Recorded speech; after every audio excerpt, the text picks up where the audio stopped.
Good morning, my friends, and welcome to the Breakfast Club. My name is Darren Hancock, and we are here in the NASDAQ on Tuesday, the 22nd. Nope, the 28th. It's like a week behind there.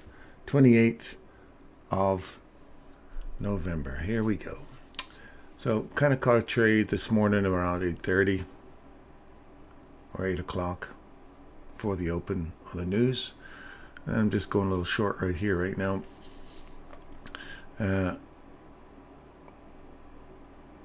For another little run. So anyway, let's look at, let's go back to the overall look of the markets. So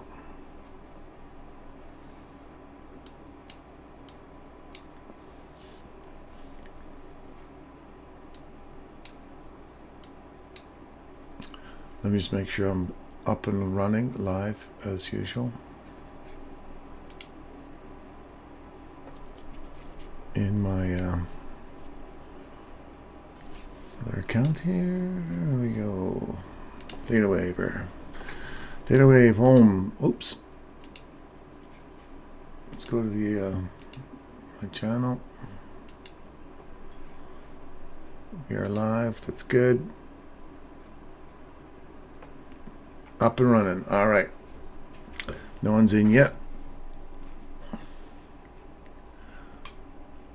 Let's get her done.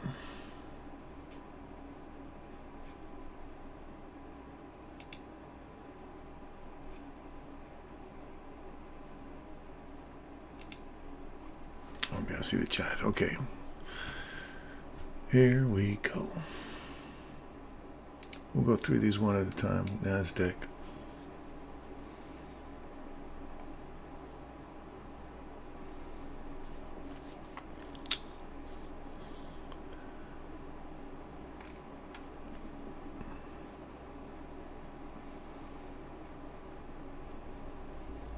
Daily. Okay, I'm looking for probably a return to this daily fair value gap inversion here on the NASDAQ for a quick little chunk of profit. We got the London low. These equal lows here are looking pretty fine for me as a short-term objective. That'll bring me back to pretty close to that daily fair value gap I mentioned. So just swing it. If we take those out, we should come back down into that daily. And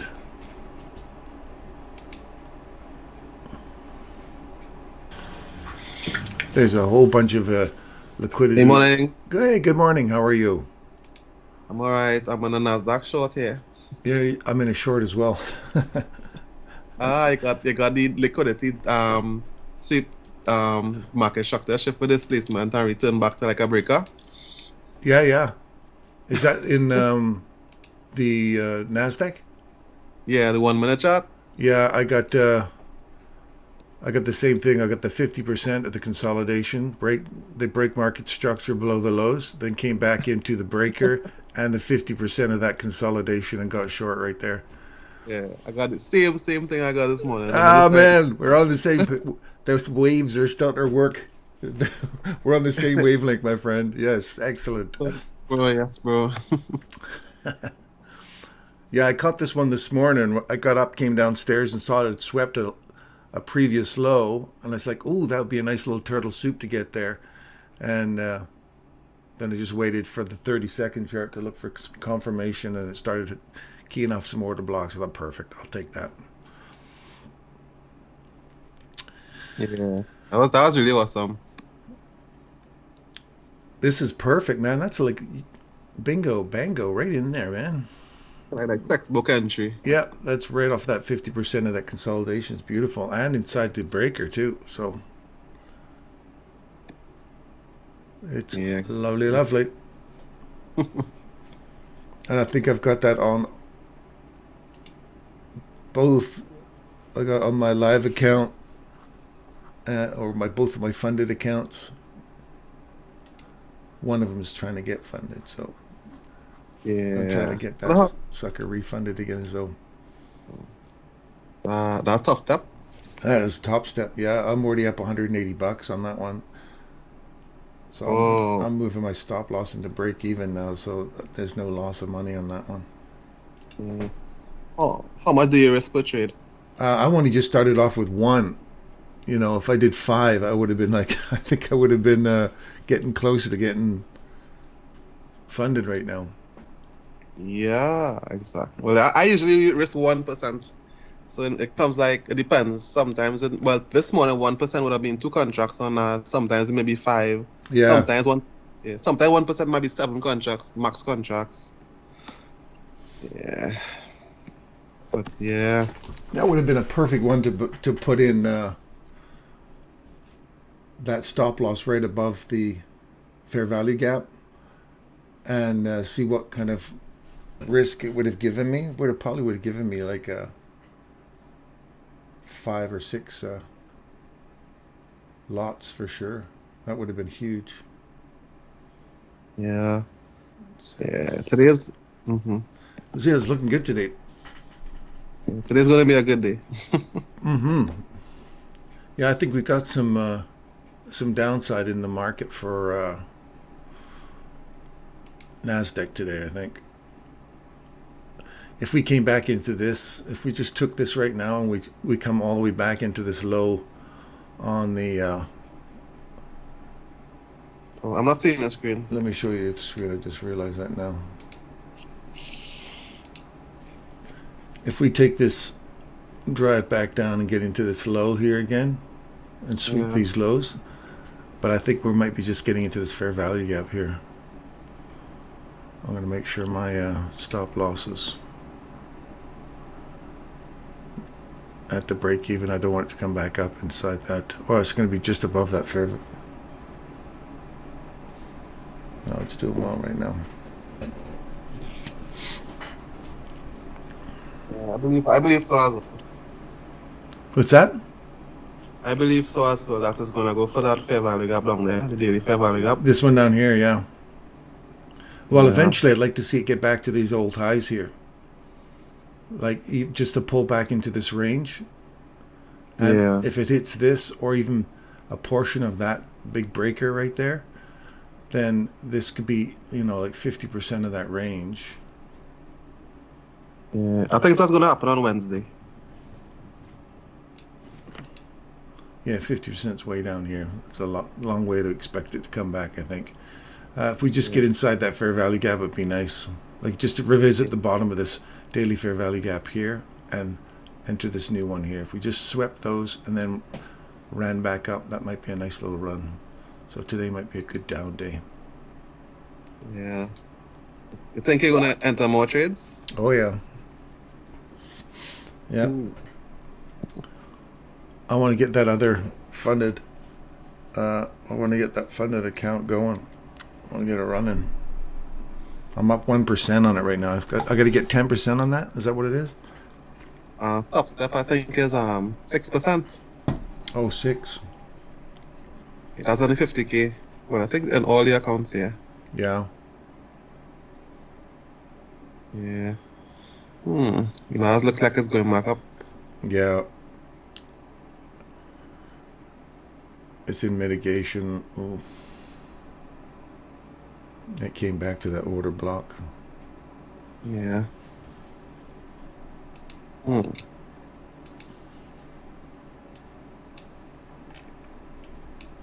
Yeah, it just came back to this order block breaker here. I don't want to see it start eating through that. That's for sure. Yeah.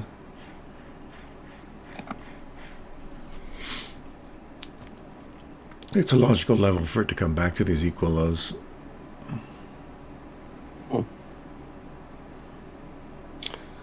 Derek just asked something in the chat. Oh, right here. Let me see.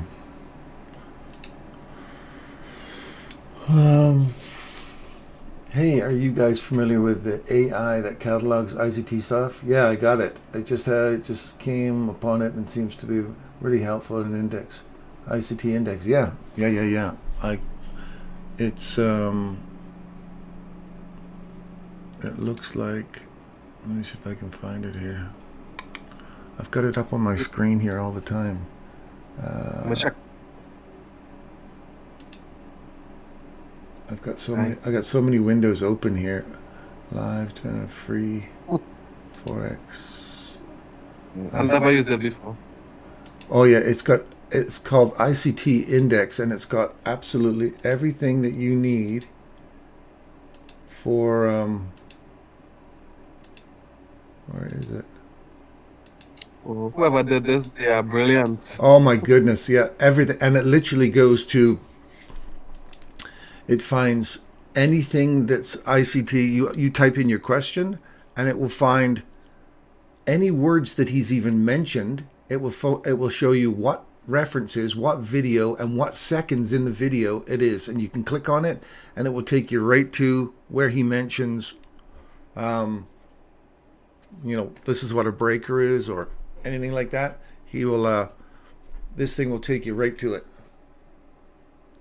Yeah, I like that. Like they use natural language processing, as machine learning to help develop it. That's really good. I was actually trying to get a programmer to create an AI for me, not for an index, but to automate ICT trading, even though ICT trader is more discretionary. Yeah, it looks like this.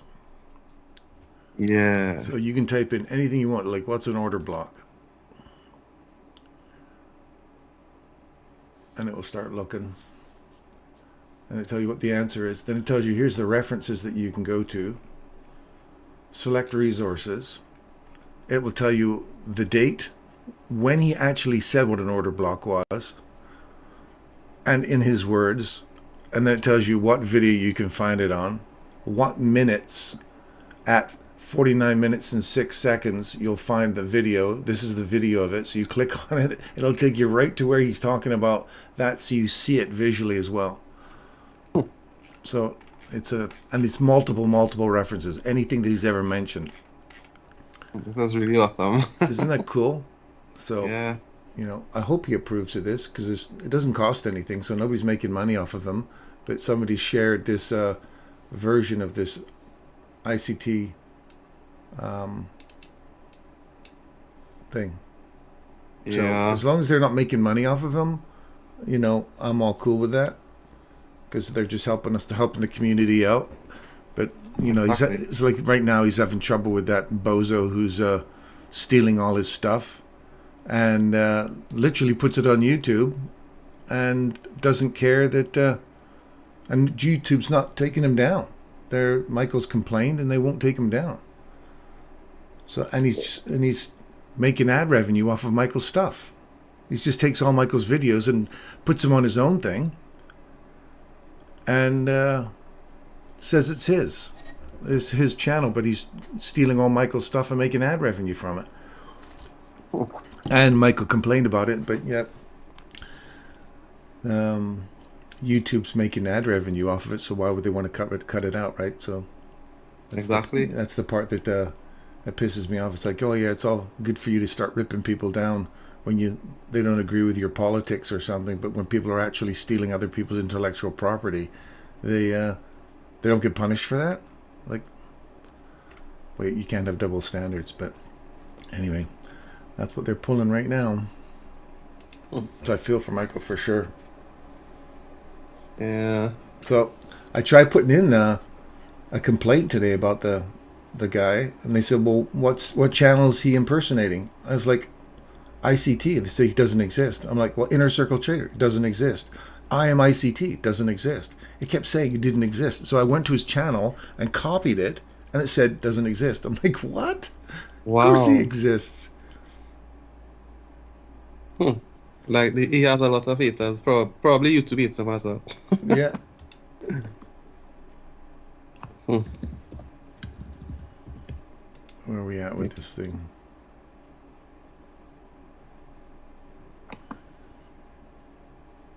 Oh, did that just took me out? That one didn't. It took me out on my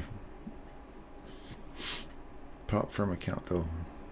I made some mush. I made like, it was like $15 or something, but this guy's still in.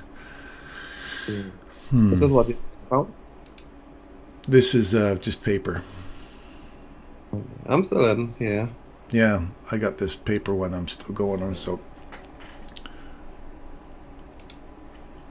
I got my stop loss above the consolidation. Yeah, right at the top of the next high breaker here. Like this breaker here is the last up close candle. That's technically the last one, right? So you just stick it. I think I had mine sitting. Oh, I don't even have one sitting there. I should put it right here. I want to be just above this fair value gap. So if it does start to drive through it, then it's got another, it turns into an inversion, right? That means I'm on the wrong side of it. Yeah. At 9:30 open, I think it'll go ahead head for the lows. Yeah, it already mitigated the order block.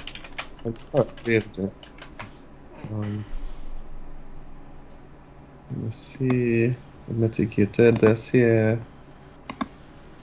Yeah, it already mitigated it. It filled the gap, mitigated the order block. And well, slash breaker. Yeah, I think it's gonna go down. Mm-hmm. I like, you know, first off, you want to start looking at, I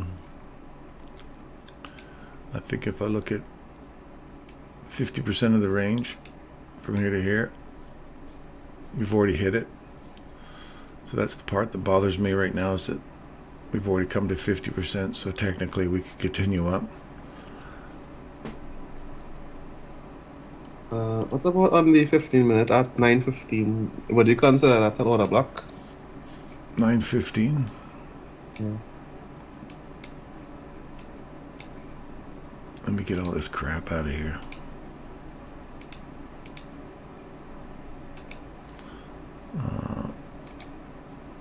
Remove. 9:15. 9:15. That's all we're on right now, right? Oh, that's no You mean the 5-minute one? on the 15-minute. Probably my clock on mine is wrong. Okay, not that one. The candle before. This one here? Just hold on, it's not that one. The one before that. Right here? The one that took the low. Next one to the left. Go to the left again. Yeah. The bearish candle to the left. Oh, this one here. Yeah. What do you think? Yeah, that's definitely an order block for sure. We're really between this guy and this guy right now. So we've come back up inside the wick of this, and we're inside this candle's body already because it doesn't have a top.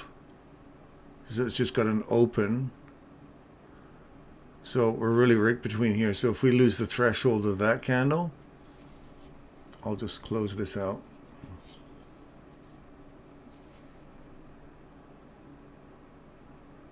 Yeah, I guess stop out. That's okay. Yeah, I got my stop loss really tight here. Yeah, that's it. I'm out. So that's like a change in the state of delivery. Mm-hmm. So if I go to the 1 minute, yeah.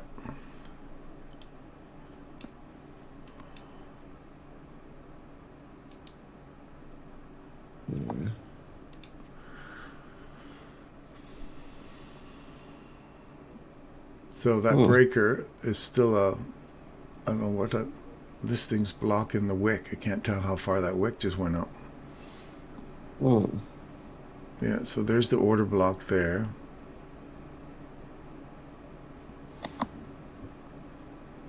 We're digging into that. So yeah, there's still potential to go up now. I don't feel so bad that was yeah. It's 8:30. Yeah. It's 9:30 yet. Run the highs.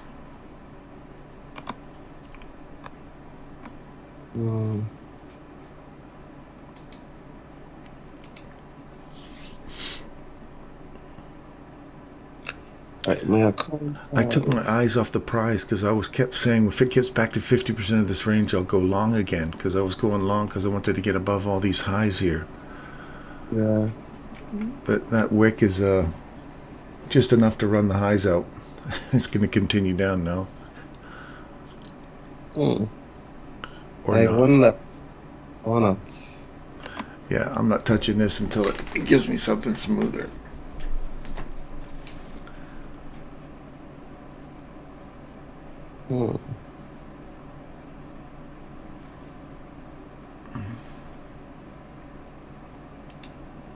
I think it's gonna go up. Yeah, it's gonna continue going up.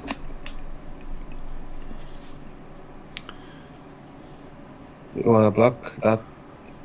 Well, that change the state of delivery to bullish. Yeah, I think it's gonna keep going up. Yeah.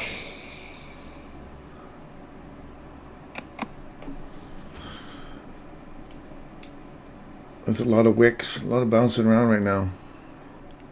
News event day. One thing I forgot to do is look at the news for Forex. Oh yeah.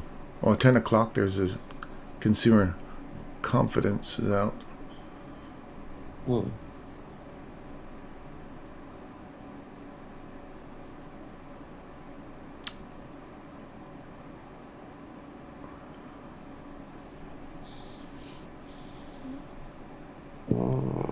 Manufacturing index at 10.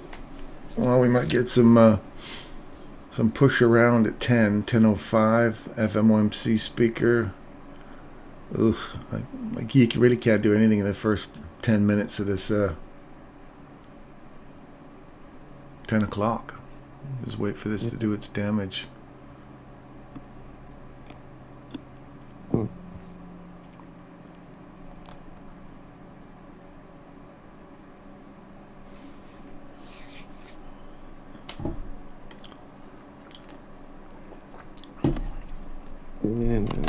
That's not equal highs above. It's probably heading for. Yeah. Damn it, I was looking for the 50% of that range too. I was marking this out this morning. I thought, well, if it comes back to 50%, this order block here, I'll take it. Then it went a little higher, and I thought, well, 50% is just above that order block. Then it went up here, and I was like, okay, 50% is that fair value gap. And then, look at that, came all the way back down and dink, tagged it nicely. Also inside this breaker right here. Hit the top of it. And then left. Dang. And there's a little fair value gap. Open. Trade into it. Now this is back to a breaker here. Do we get a return to this? And then head back up some more.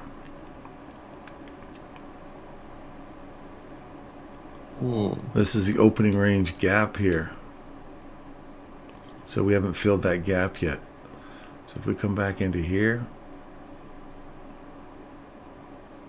right there, right on the top.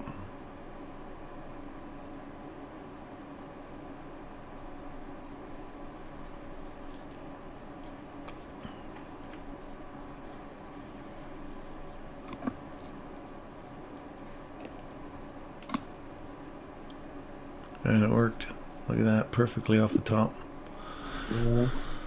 I was gonna go long, but it was too quick.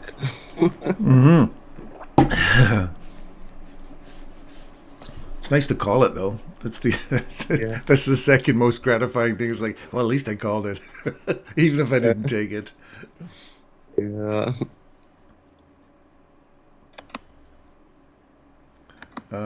Who we got in the house today? I haven't even looked at my thing. Derek is in the house. Isn't it also that he has provided charter materials to YouTube, which Michael hasn't done? Yes, that's true, because Michael said he may just put it all on there so this clown can't make money off of it. Yeah.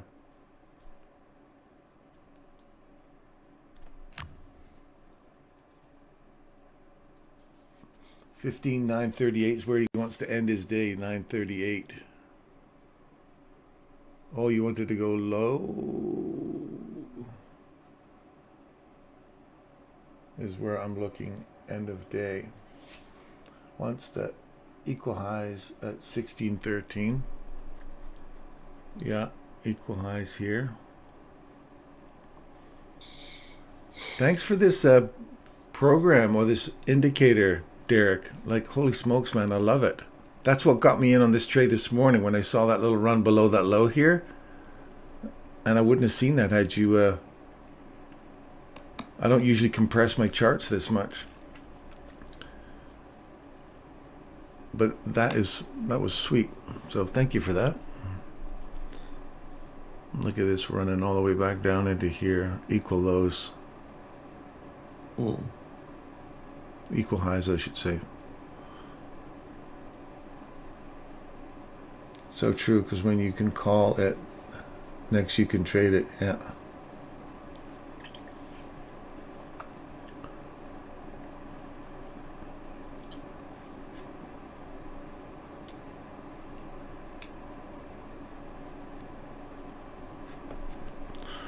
So we're inside this inversion fair value gap right now. We just came back and tagged it right here. Now look for a run to here, these equal highs. And that would be interesting if this stayed open, because we have that regular hours, trading hours block, and we've got reprice rebalance.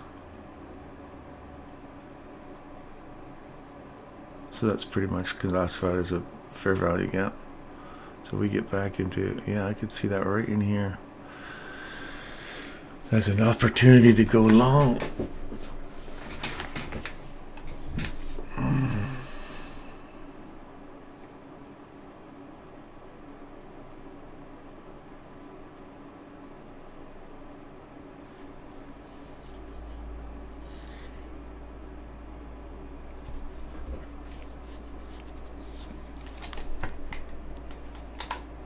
It's one of those call it paper moments. I want to trade it, but what the hell? It's paper. I agree, the high is first, Derek. Totally, bro. Yeah, I think it's definitely going to run those highs out at 10 o'clock and then could slam it down, heading for that lower daily fair value gap we'd mentioned earlier. That would be a good place to clear the highs of the day at 10 o'clock and then start really driving price down. The news report would give that a kick down.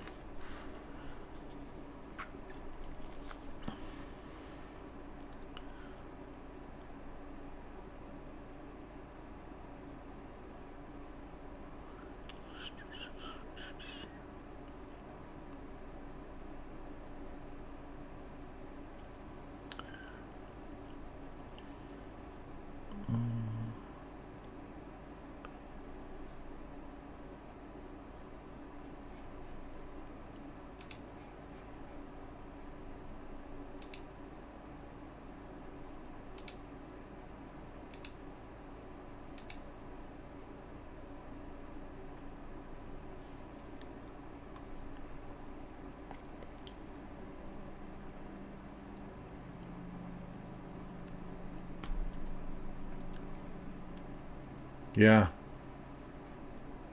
50% of that range.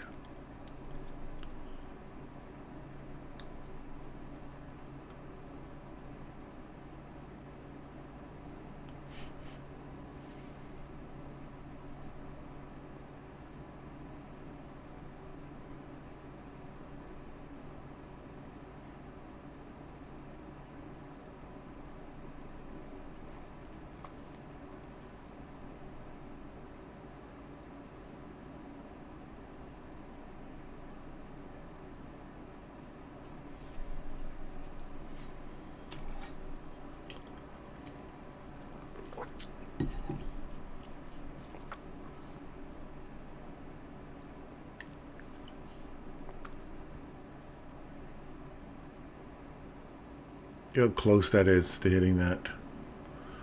The highs here are 985.75, low 981.25. So four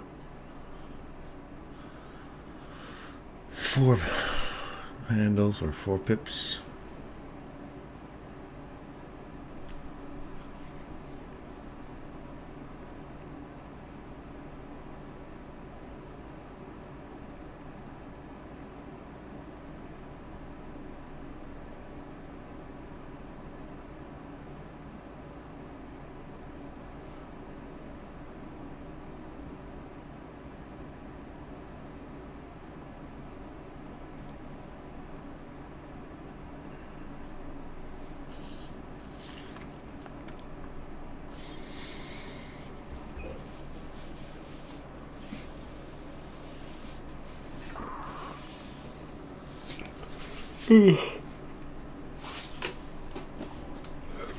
Where's Adam? Adam, wake up!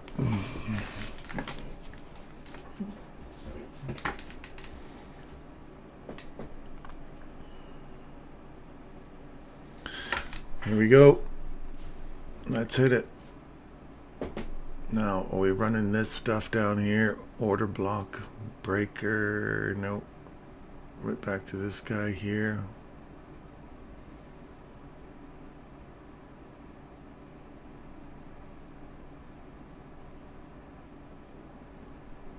That's the full complete,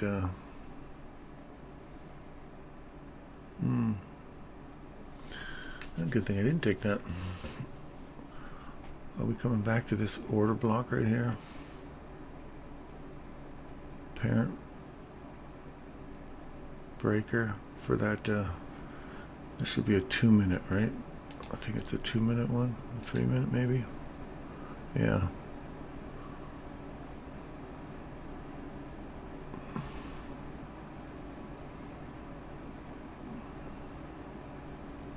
So we still haven't swept these highs yet. This looks good. This looks good. Run that low. That low's been run now. Ooh, Nelly. Come back into this little baby right here.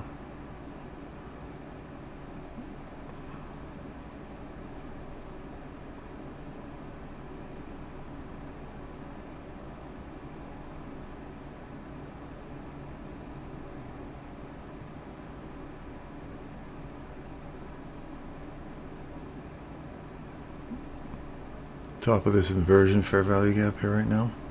Right on the money.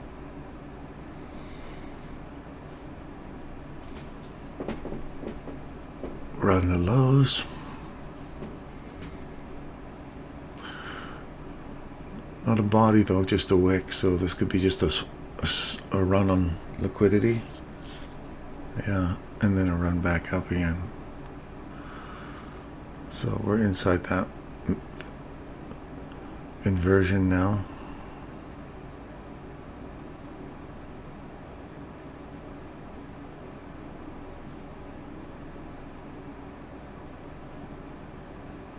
Yeah, just a wick. See the bodies? I like to see a body get down there. If that's a break-in structure, I want to see a body get through it.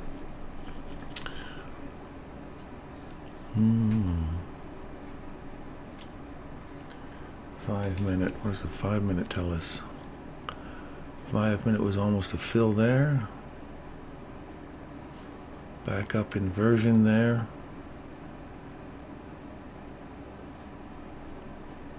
15 minute. That's a wick there. Yeah, it's just a run on liquidity.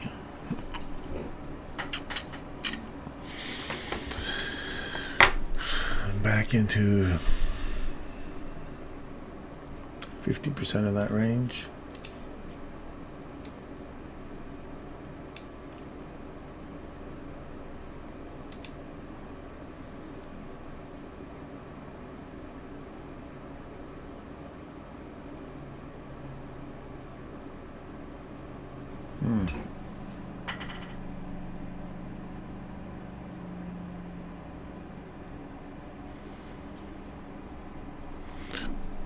Yeah, I don't know about you, Derek, but we were looking at this earlier and looking at this this fair value gap on the daily. Start to head back into here and to recapture this, or at least this price imbalance on this side here, which is pretty much what we're working inside right now. The low of that thing is 15,970. So inside that imbalance, all the way through, I think is what we're banging around inside right here. See that? High is right on the high of the day. And then the low is where we're sitting right now. So we're kind of inside that inversion, or that little price imbalance there. So it's hard to really tell which way it wants to go. There's the 50% of that range we just saw. 50% there. So if that turns around here now, comes back down,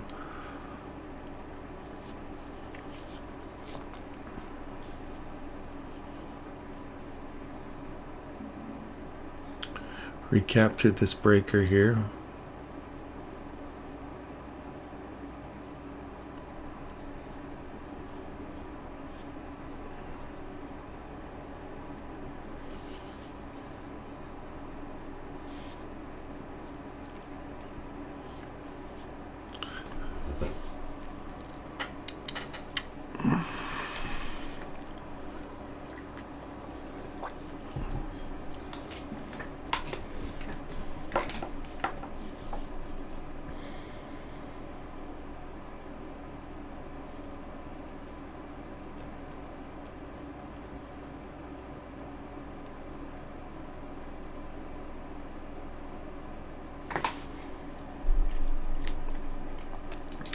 Now let's convert this into a retracement chart. The 62% is right there.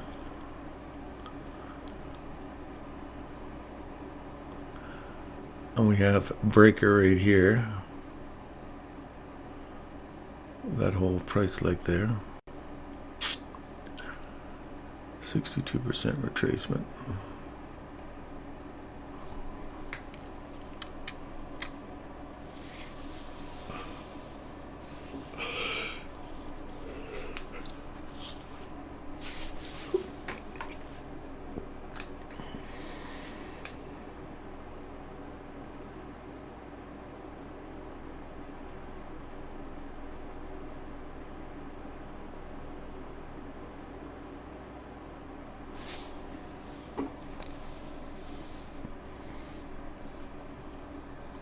If we lose that breaker, then I'd say we're still got more upside yet.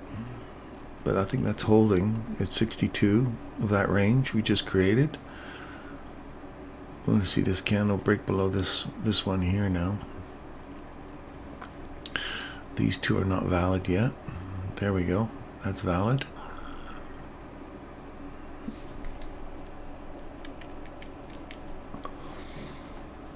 I got 15,938.75 from the near low day. It looks more attractive to me than up does. Yeah, I agree. Just took out the weekly high from back in July, so thought this week maybe red candle. Yeah, totally agree.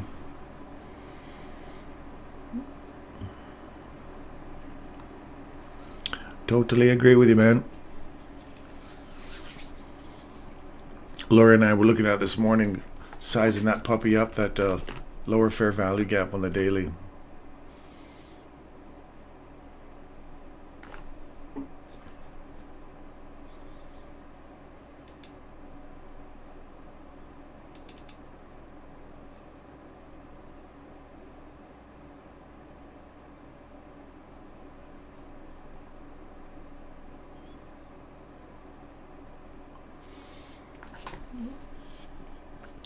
See what kind of whipsaw this thing makes on the news release. It's one of those ones you don't want to be in, because if it just goes suddenly just goes ripping straight up, cleans out those equal highs, and then rips down again, that'd be the ugly wick.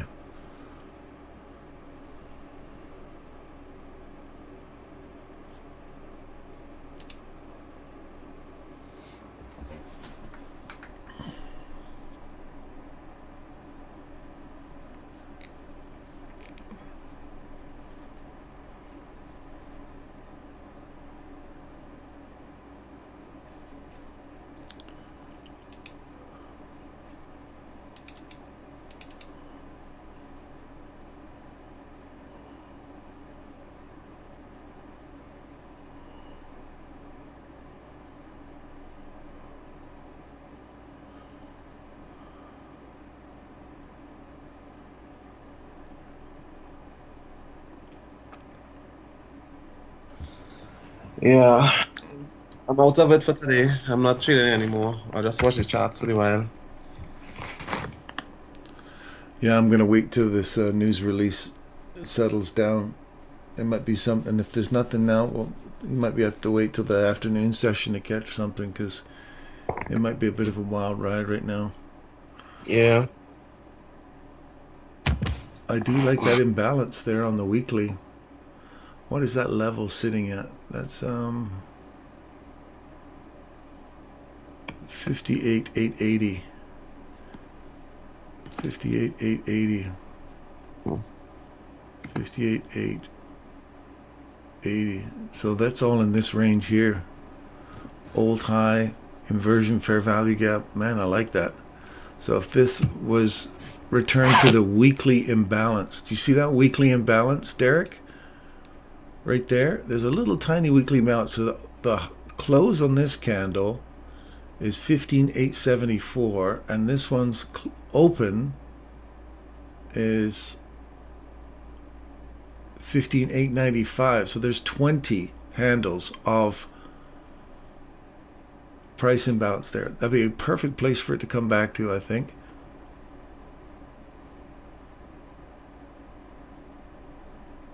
I'm going to put that in there. I definitely think that's coming there today or this week.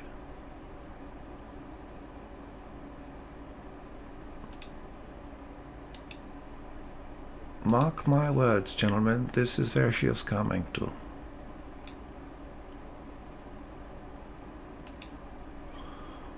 Okay, so go down into the daily and we'll play that on all time frames. All time frames. Now let's go down to the daily and see what we got. Right there. Back to this old high. Downside. I'm pretty freaking sure that's where we're going hourly. Oh, look at that. They're not going to leave that untouched before they go. News release, run up there, clear out all this stuff before they go back down. And look at all the equal lows down here on the hourly. Holy smokes. They're not going to leave that untouched. We're in the discount of this range here. So if we don't take this out before the news release, or we have a whipsaw down, run all the way back up, clean out all of this, and then close down.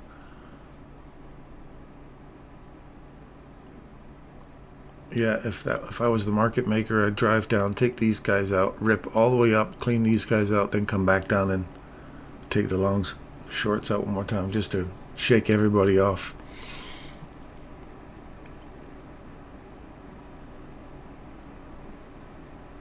It is a red news event at 10, and then there's another orange news event at 10. So you've got a red and an orange news event, as you can see right here.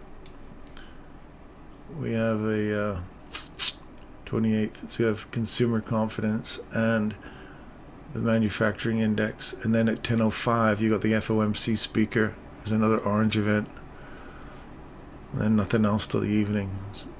So this is the volatility injection today. Is between 10 and 10:15.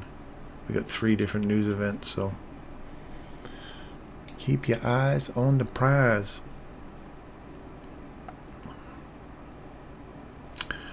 I'm gonna resist the urge to pull the trigger and just wait and see what happens here.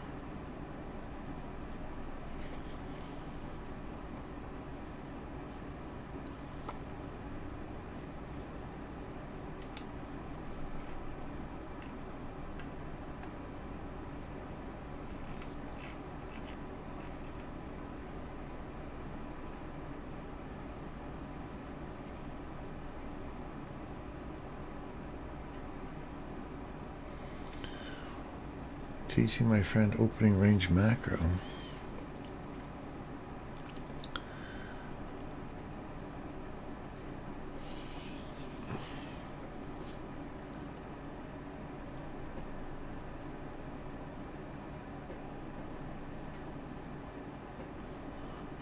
Sorry, Laurie, I don't know if I've asked you this already before. Have you taken the full mentorship with and like a charter member and all that?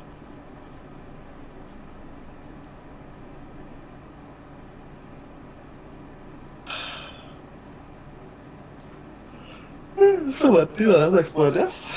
Let's take no time.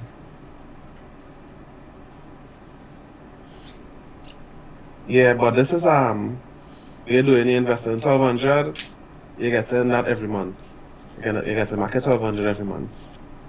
Well, I should say 1350. Yeah. Yeah. Like, have you taken his full, Michael's full mentorship? Like, have you done? Right, Cyrus, right, I forget. No, I forget your name. I know it's my PTI boss, but I couldn't remember your name now, boy. Yeah, but this is well, wait till day. You invest 1200 initially, and every month you get in 1350 a month. If you invest 4000 every month you get in well, that way you're showing it in your earnings monthly. Like, yeah.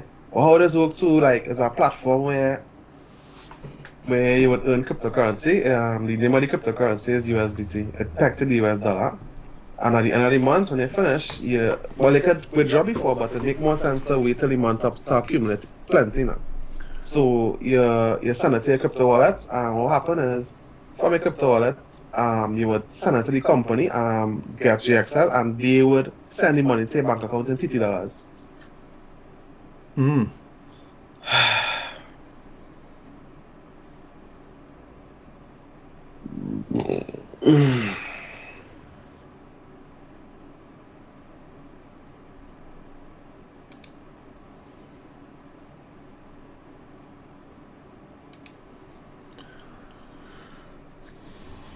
One more minute. That's my boy right now, yes, bye.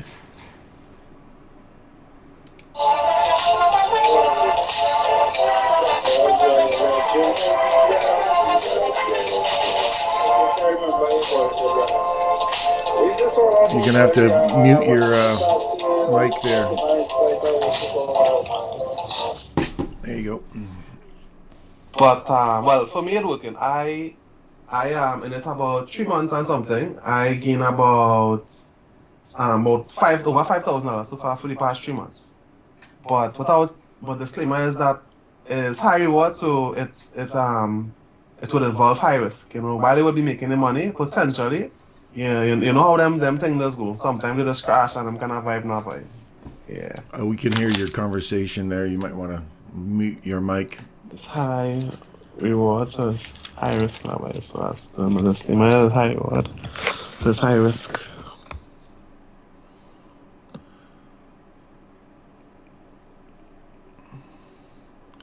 Yeah, I don't know if you want people to hear your conversation, but we can hear you on the on your phone there. Oh yeah, I just realized. I was like, okay. Yeah, but that's okay if you understand my full accent. I was like, wow! It suddenly became very difficult to understand him. Yeah, I know. I just love the accent though. It's got a really nice lilt to it. Yeah, thanks, bro. Yeah, I went full Trinidad. Full Trinidad, man. I love it.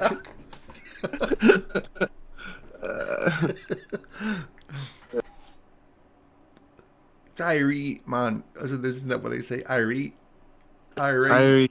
Well, a bit similar to Jamaican. How they speak, but Jamaican are a lot more. Well, a bit harder to understand. I went to Jamaica to see my friend once, and I was just like, I felt like this. I was in a foreign country. They were full on going at it. I was just staring at them like, wow, you guys are beautiful people. I just love the sound of your voice. You look beautiful. You sound amazing. I haven't got a freaking clue what you're saying though. Yeah, you know, I have problems understanding them sometimes. Yeah. Okay, so we're really rich between this one and this one here right now. And we're coming up for, oh, that's the 10 o'clock release, hey? Well, there's nothing. That was pretty anticlimactic for a 1 minute. Wow. Right back into this breaker here. Broke the low, came back into it, hit it here. And we're really between this guy here and that guy there right now, this order block, which we came back and hit. So make up your move. Make your move, man. Where are you going to go?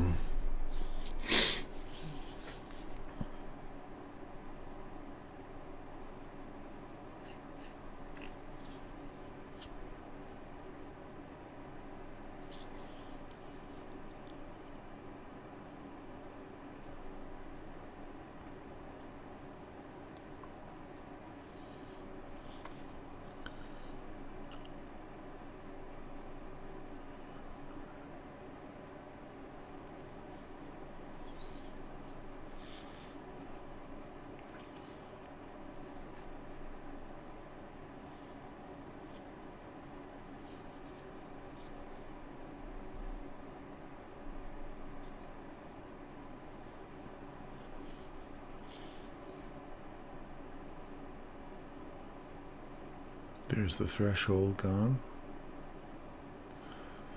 So I want to see this kind of break up here. If I want to see this cut to go to the upside, I want to see this big freaking candle come up here. But I don't want to see it take out the highs till it comes back, hits this breaker, and then runs.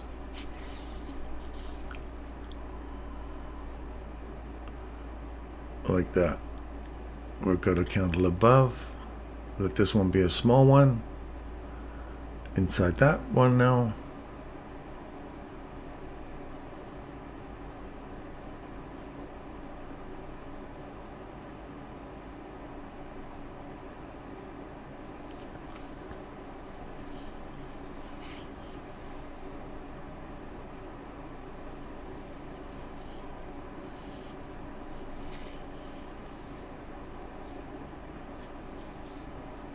So I just realized it's not good to risk like 1% or even 0.5% when doing, well, especially futures. Mm-hmm. Yeah, I think it's like, as you mentioned, one contract, then till you get a buffer, then two, and keep adding on as the account scales up. Yeah, agreed. I just want to try and get it over the funded part. And if I beat the challenge, then it's just work it up nice and slow from there, and then you can start opening up once you get some space in there, right? Yeah. Okay, so they went above, came back, tagged it. Now if they leave from here before coming back and filling that, that's fine by me too. Now you can run for the highs.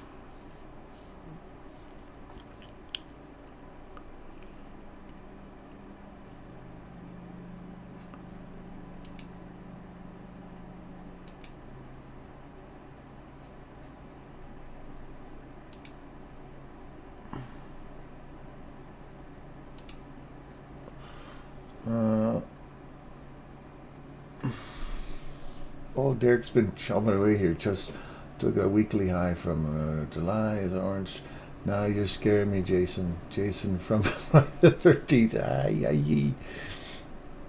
You put him into foreign language mode. Oh, man. He says he doesn't realize he's on here talking. He says he went into foreign language mode. Yeah. You're going to have to cut him off. Thought it was someone. ICT, Loriston language, speaking in tongues. I could only imagine how it sounded to you. I've seen a guy on Reels. He's this white guy who totally can do that whole Jamaican and Caribbean accent. And he talks like thick accent, and he's got all the slang and everything. He sounds just like a Caribbean fella. And the Caribbean people who watch the guy is like, they just start rolling their eyes like, oh my God, that's amazing. Like, how do you do that? They're so shocked that this white guy is just spitting their language so clean. It's like, wow, he must have been born there. Yeah. Oh yes. I think I'm out for the day though. I'm leaving the class early today. Yeah. I think I'll be back tomorrow. Okay, got you, man. Yeah. We have a fun trading session. Thank you, my friend. Thank you. Have a great day. Yeah, you too, Derek and Adam and Rizwan and everybody else who is in the live stream. That's just me and Derek right now. Ooh, okay. Well, all right. Well, yes, Derek. Have a good trading session. I'll see you guys tomorrow. Okay, man. Take care. You too, bro. Bye-bye. Bye.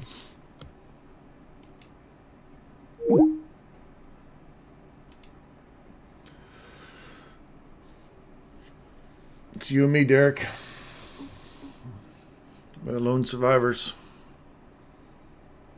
Fair value gap fill. Wow, this is really kind of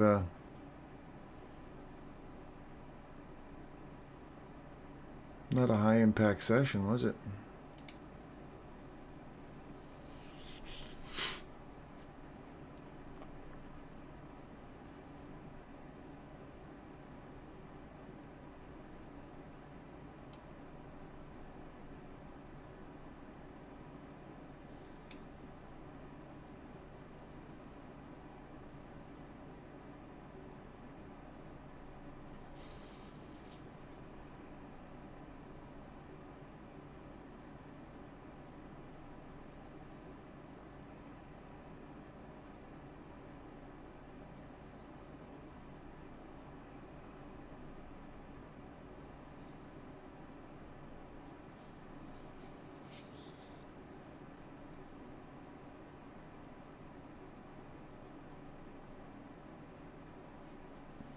Yeah, I definitely have uncertainty myself.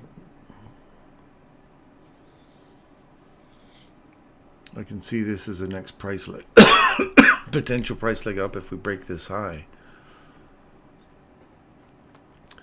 But 50% of that, if I pull that up and do this,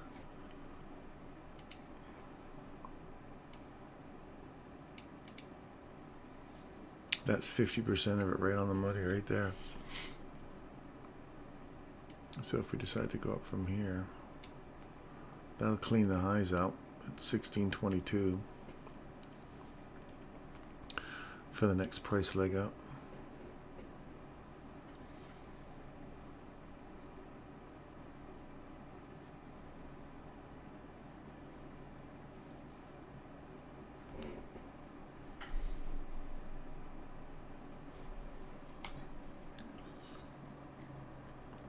Gotta get through this order block here first, though.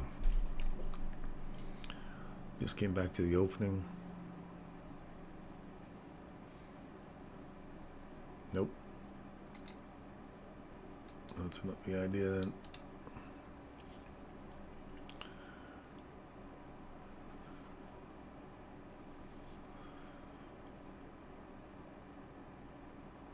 Maybe this guy here. Any breaker I got right now.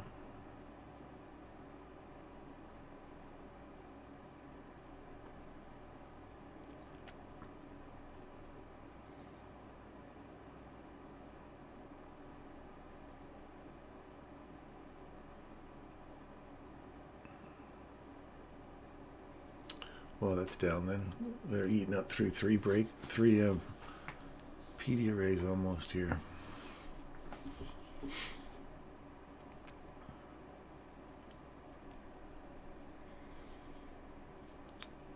Consolidation.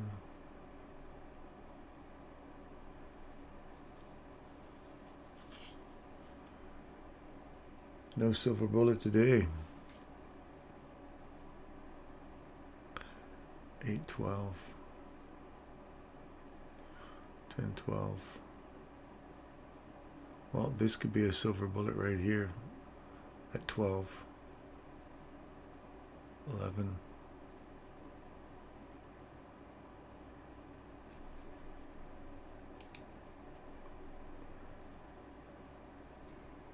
That's the 12 right there.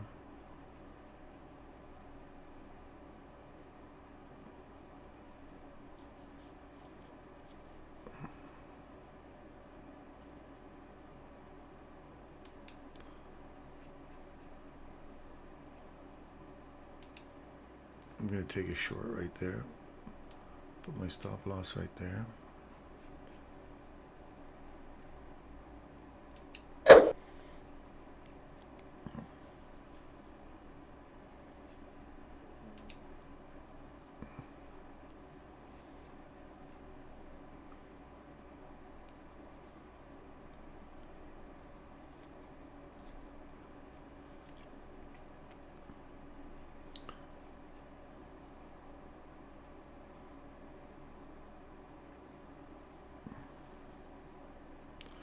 That's my silver bullet right there.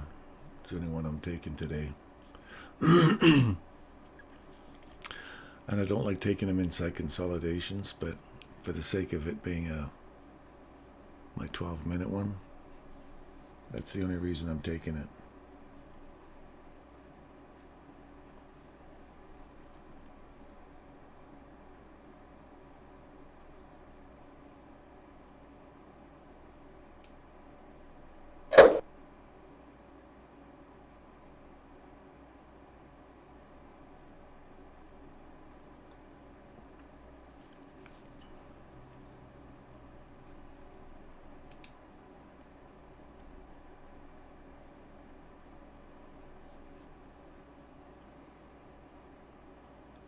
Because this could have been the silver bullet right here, right?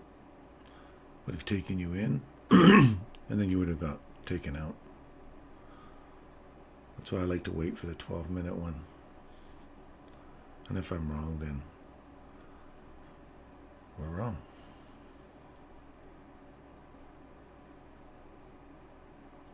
Those highs don't look like they want to get they want to go untouched anyway.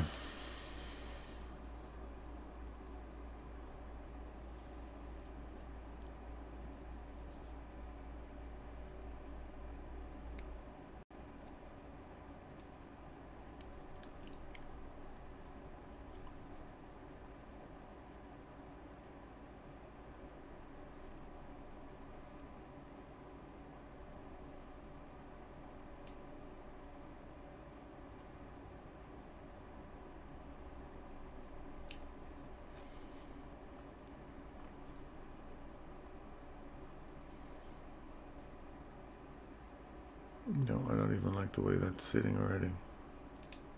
It's already gone above the thing, so I'm out. It's already gone above that consolidation. There's a body closed above it, so I'm out.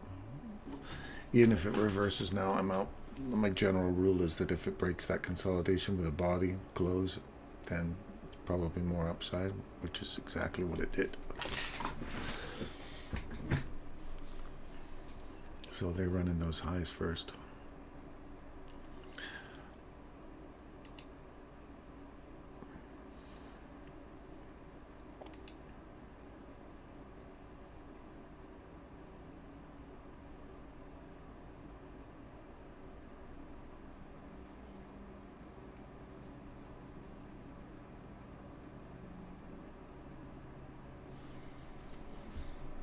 Yeah, that would have been a smart move, Derek, for sure. As soon as it takes out that low, take some money out. Hence the reason why you don't take in consolidations. Whippy.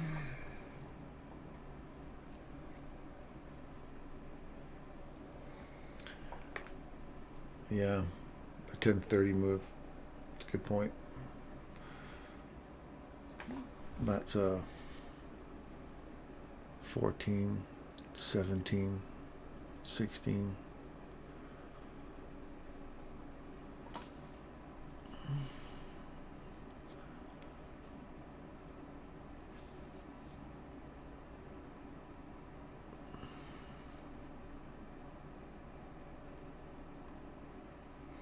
Not that silver bullet, not that silver bullet, maybe this silver bullet.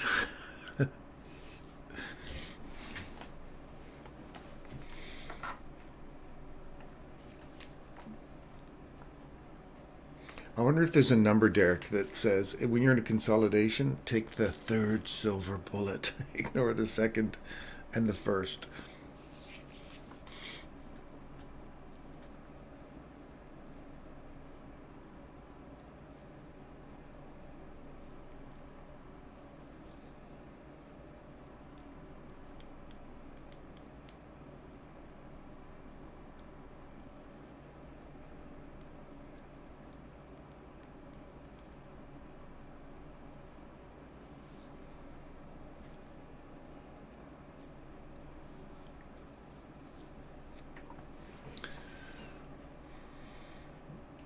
Michael saying anything about this? News and volatility incoming top hour? Nope.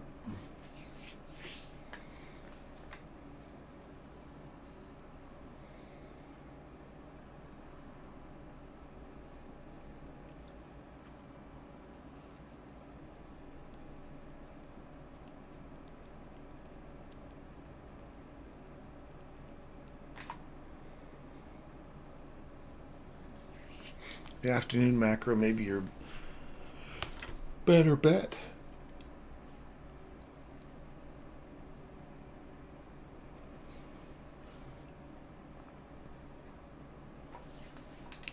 Impulse candles higher than the open at 10:20, making me think that's at 10:10.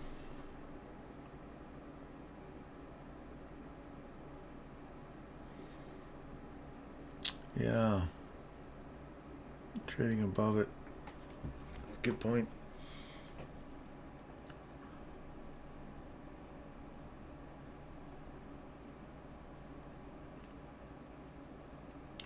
It's a pretty small range when you consider that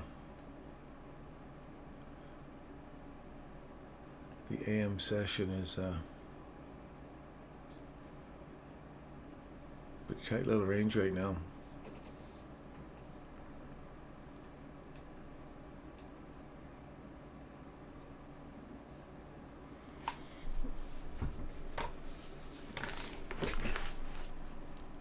I do think if they run out these highs here, whether it be now or the beginning of lunch, I think I'd want to ride that out and then for the low session and then the downside objectives. I think that will be the high, the Tuesday high of the week.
Off grid, what's up, brother?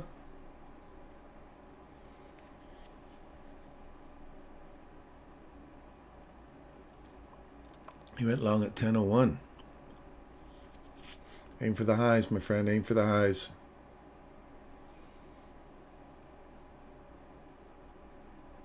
Yeah. It's upside objective.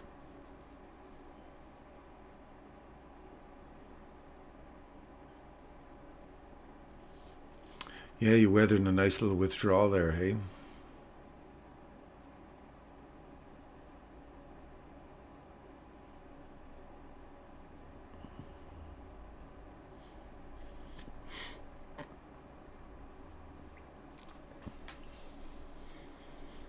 Good work, man. Good work. That's pretty ballsy being in the middle of a consolidation like that. We tried to go short on that and didn't quite work. Might come back and re-hit this fair value gap here one more time.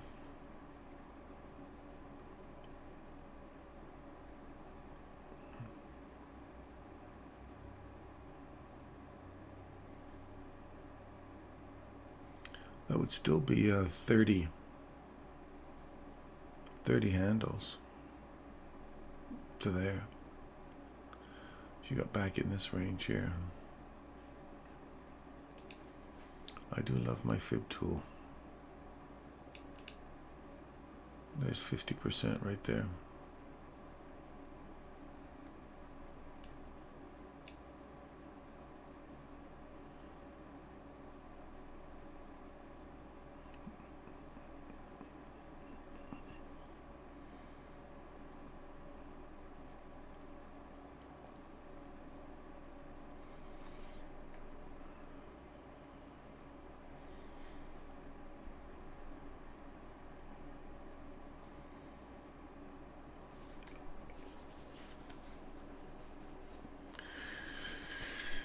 Yeah, look for the 27 to 31 candle in here.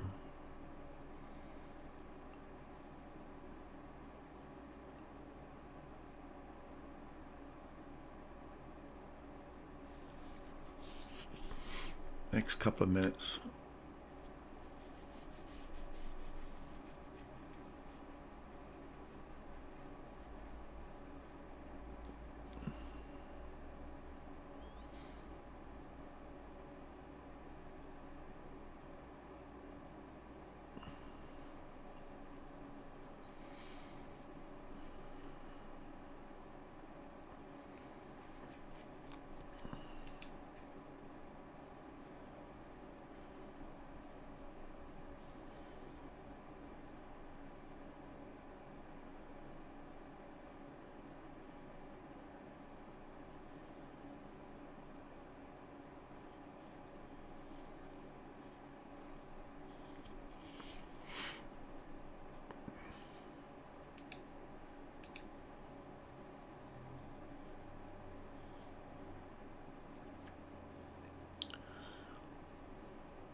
She'll come back. Easy now, sister. Come on back.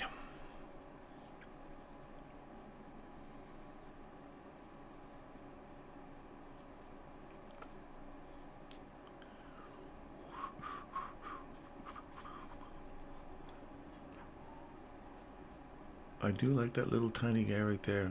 I see it pushed down into 62% retracement of that small little look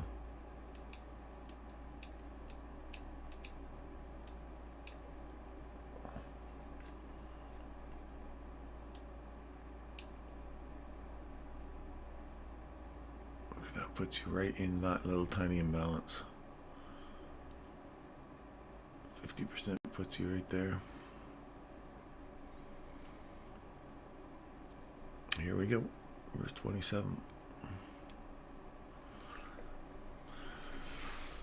27 to 31.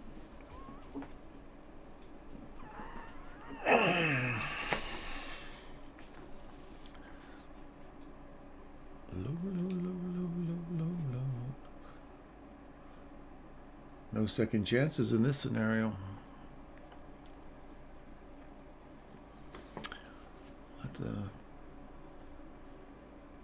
That's not the swing point I'm looking for. 31, 29, 16.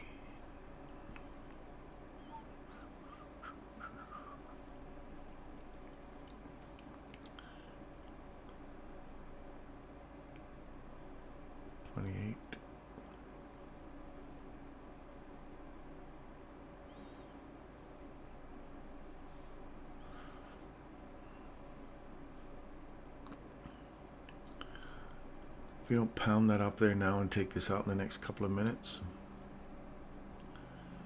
we may get one more opportunity to get in on that. The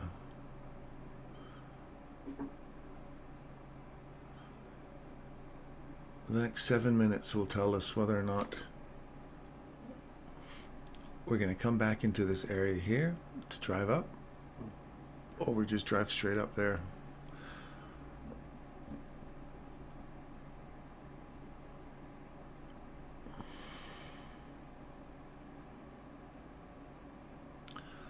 That's 28, 29.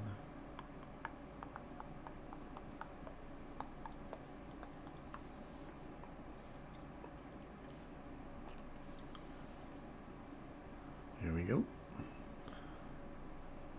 Next couple of minutes.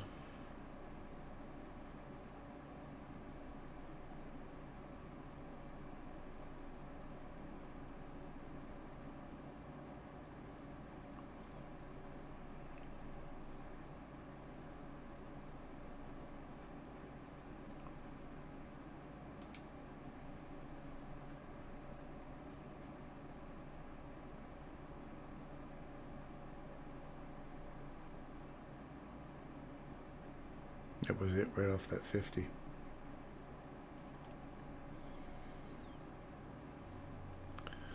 Still may have a couple more. Yeah, a little drive into here. It's, come on, little poke down. That's what I want.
I don't like all this consolidation.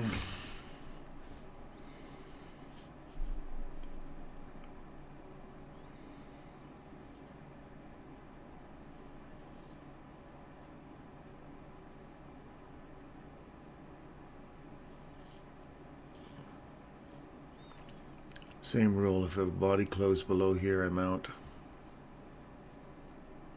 I just got beat up, and that'll be my last trade of the day if that one doesn't pan out.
Very lackluster, hey? Yeah.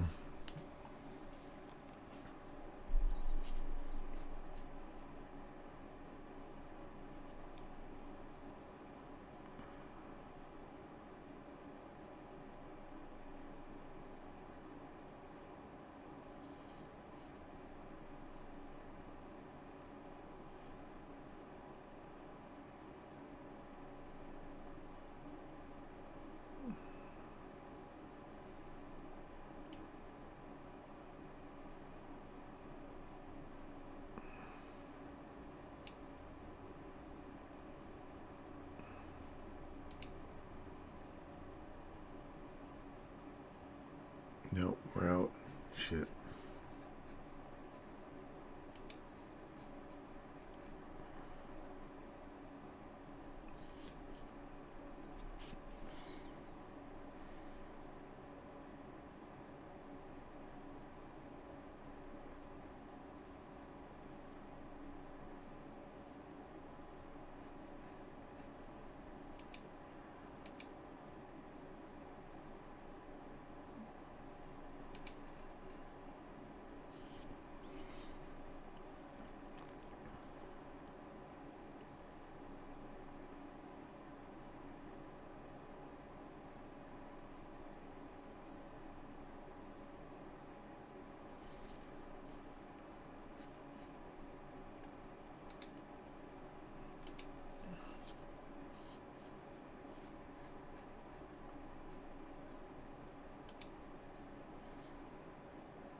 Yeah, gambling, not trading, I tell you.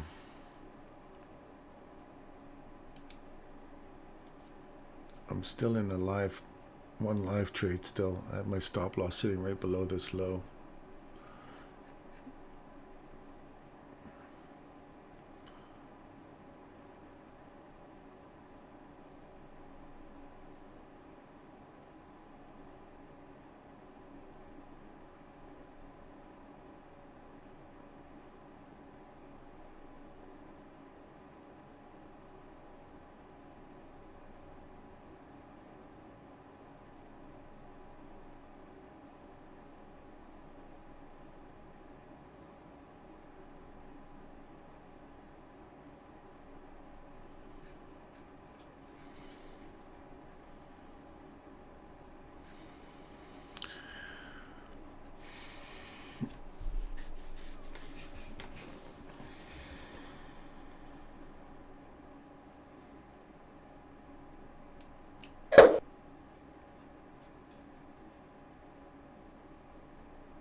Yeah, it's...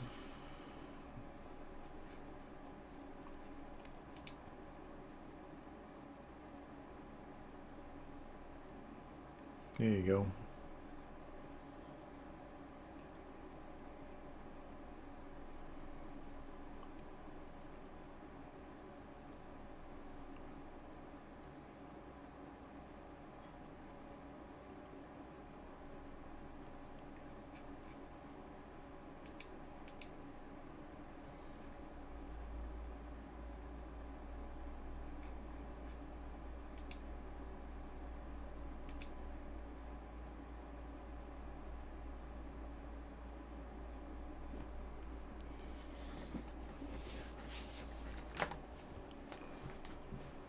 There's the run.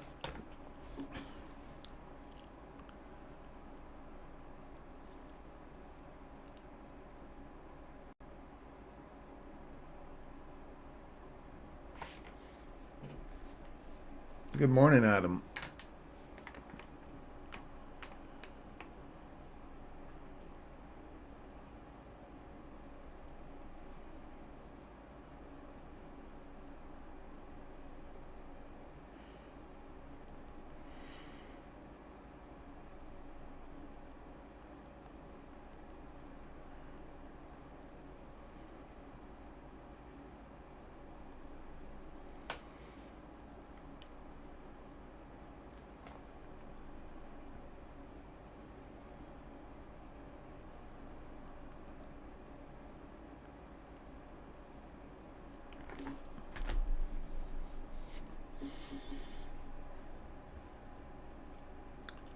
Nice one, buddy.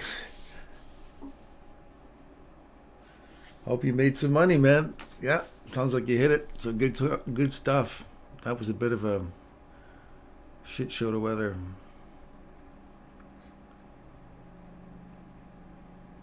And I got out right as it started coming back down again. I was like, I'm done. I want to get it to break even. As soon as I got out, it went purr. It literally took off like 10 seconds after I took out.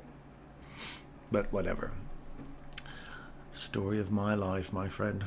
I made some money this week. I'm up this week, so I'm not going to start giving it back to the charts till I see something solid.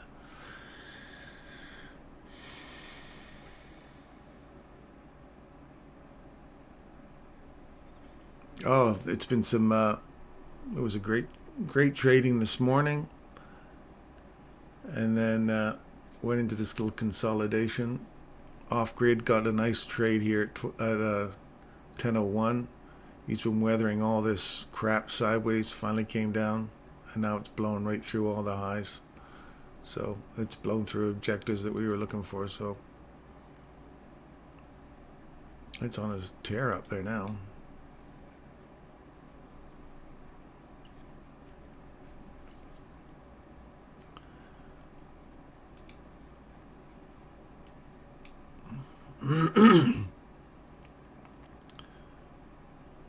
Well, this isn't where we thought it would go today, Derek.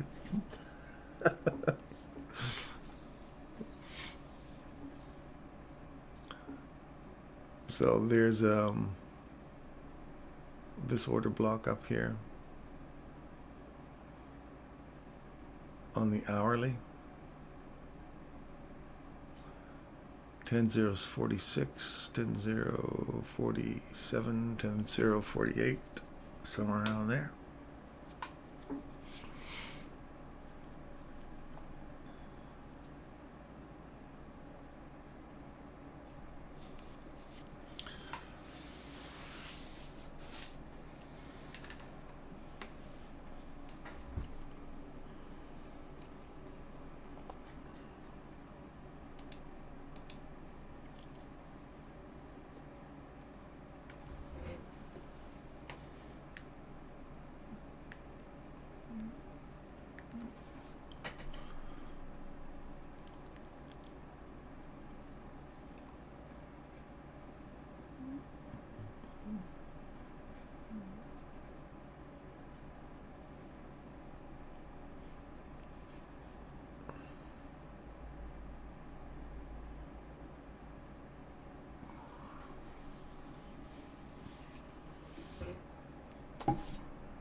Gotta make notes on my play today.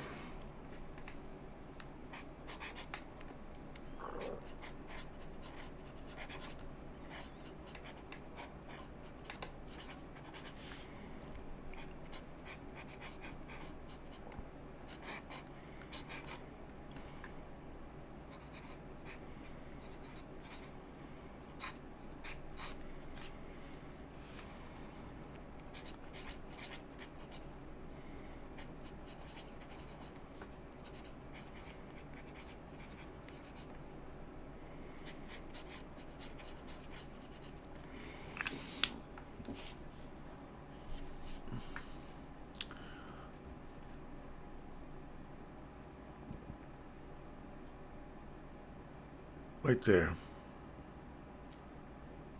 There's your 10 or 16.048. Kicking off it nicely right there.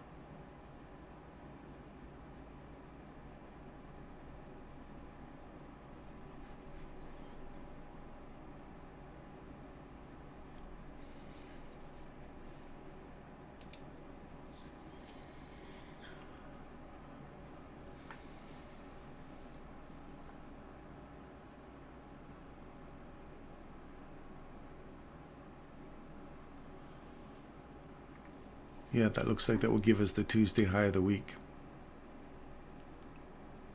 If that order block holds.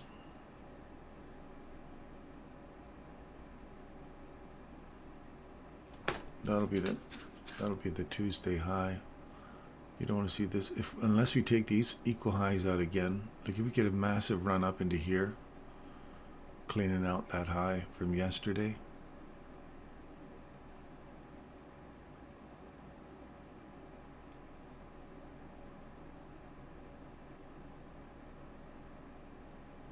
Then that'll be the high of the week. Equal highs. We'd have to come back, find support here, or create a fair value gap here in the next hour. Come back, tag it, leave that open, run through this, then come back and start working the downside.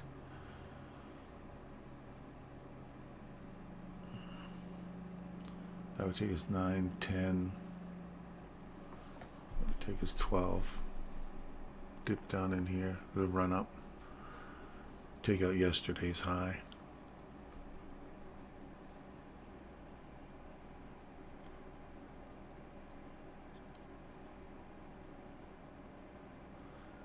Off grid, my schedule starts at, I usually start at about 9:15 to 9:20 New York time, and I usually go to lunch or just after lunch, depends on what it looks like.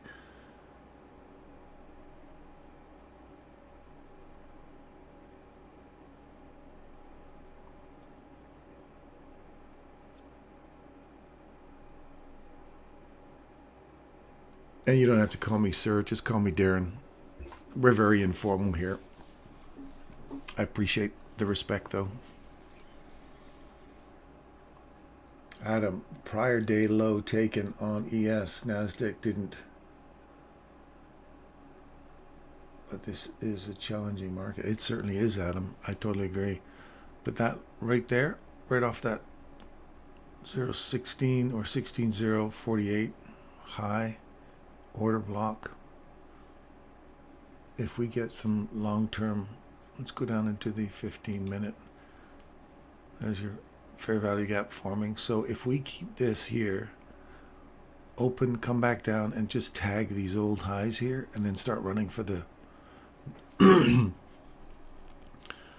New York session PM from yesterday, it's high out.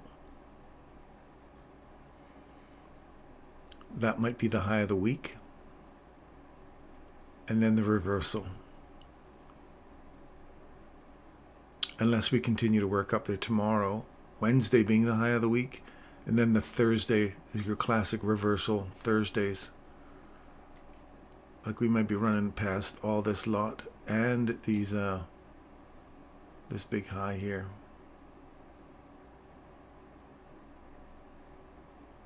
I don't, bit wishful thinking right now, but my eyes are moving to here, so I want to see that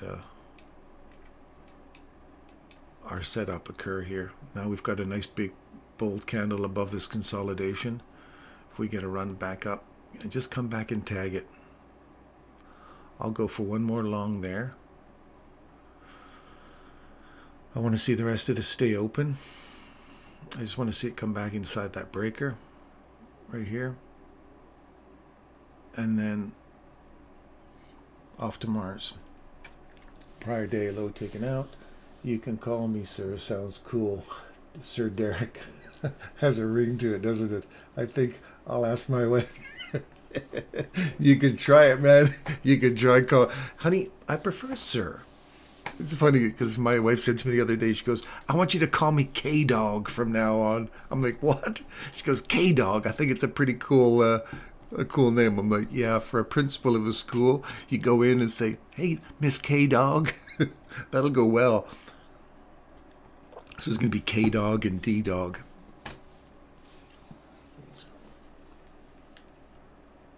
I asked her, not going to do that. And now I have laundry duty. Should never have asked. Yeah, you. Yeah. Sir, get your ass to the laundry room. How's that?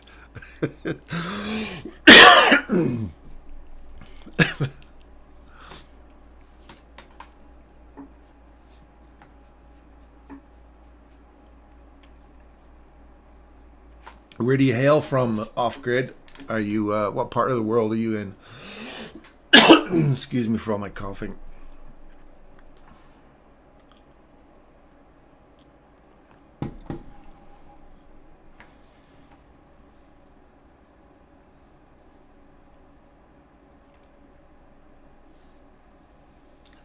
Do it in the lunch session. Do your laundry at lunchtime, Derek. Say, honey, can I just stay a little while longer with the boys? Can I play just a little longer? I promise I'll do the laundry after lunch.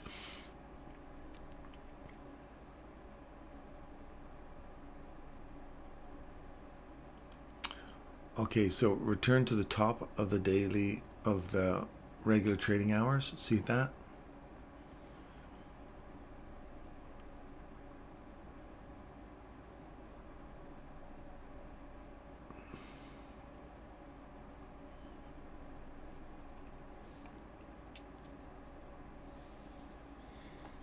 I said, baby, is that any way to talk to a sir?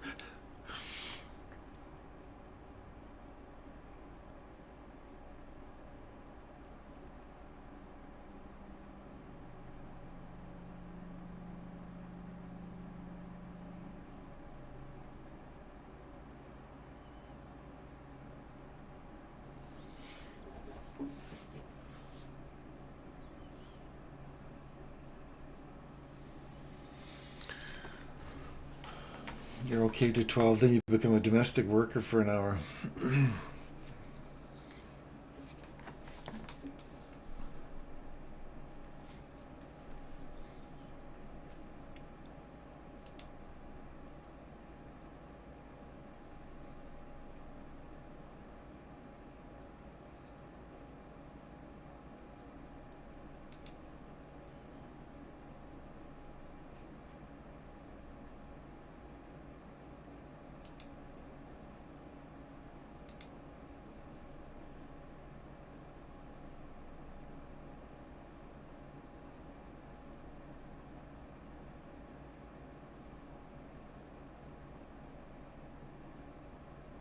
Oh my God. Did you see that?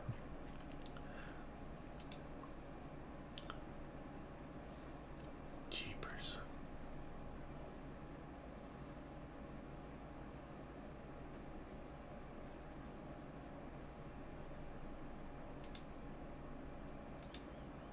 Derek, go look at the Michael's trade.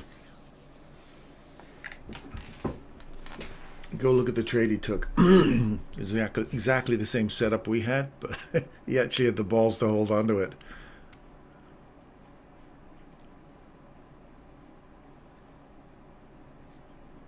You're in India.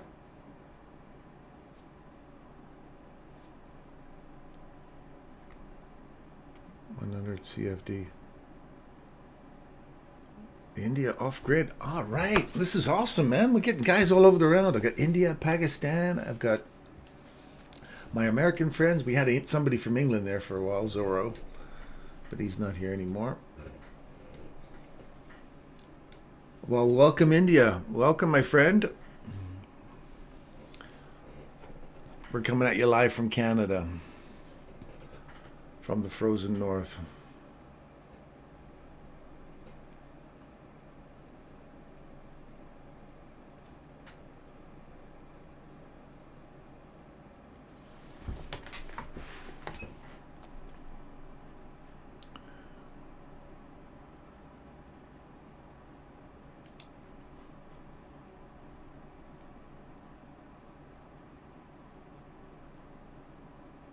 That's where I want to go in.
Well, I made some money on the live account. I got down in here on my live, took it back up to here, and I was like, I'm out. Like $300, get out of there. That was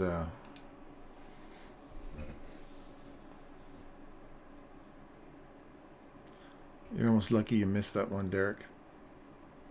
Adams from Kuwait. Oh, awesome, man. I love it.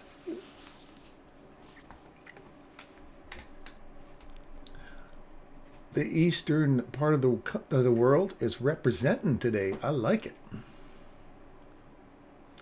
Guys, how do you make notes of just screenshot and put it into Notion, but really not liking that approach? Yeah, you have to kind of, what I usually do is I'll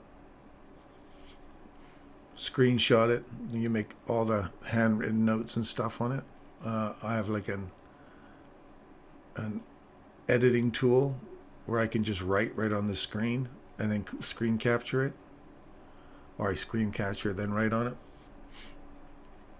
So yeah, and then you put it in Notion, and then you can also put in there your missed trades and all that kind of stuff in there as well.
Okay. Well,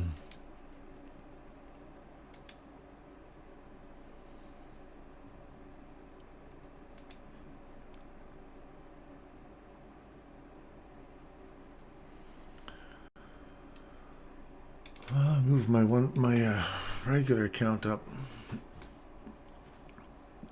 1% today, which is good, and my other account is up. What did I get down that one today?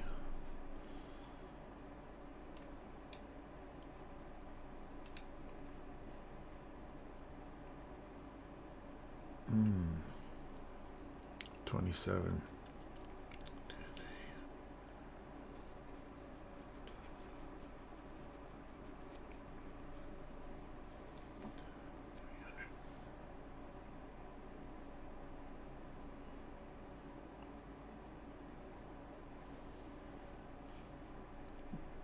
%3 today. That's good.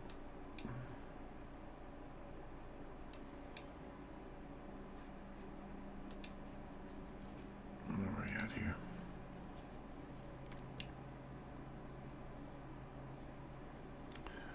Do you think EMS or ES will come back to the 15-minute order block? 15-minute order block.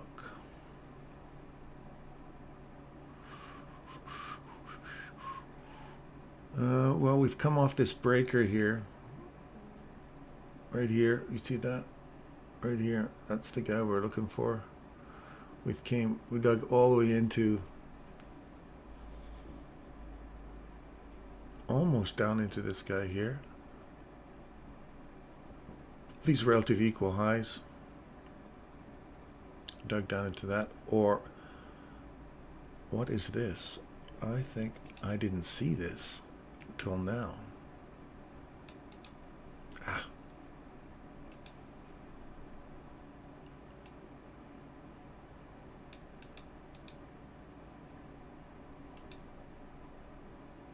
There's equilibrium of the regular trading hours. That gap, 50%. We pulled away from it. I didn't even see that till now. But I think that regular trading hours, consequent encroachment of that gap is what we look at. How many times we tagged it from the bottom, now from the top. And we haven't, this isn't even a valid order block right now. We haven't even gone below it. So the only one we've got is this guy here. And the downside is really, oh, look at that. I did not see that. Again, boys, do you see that? I did not see this. Look at this. 1, 2, 3, 4, all candles in a row. Add them together. Look, trace them across, and we came back and hit them. Right there. That's the 1 hour candle. Came back into the 1 hour candle. Now you're looking to pull away from that. So 15-minute.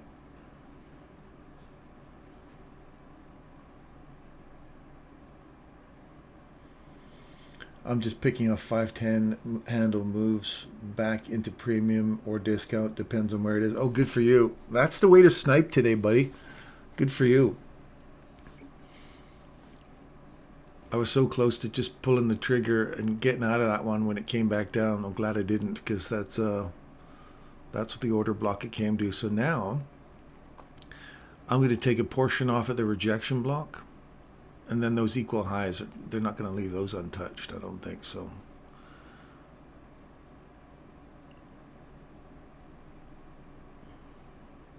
I'd like to see that push up a little higher now.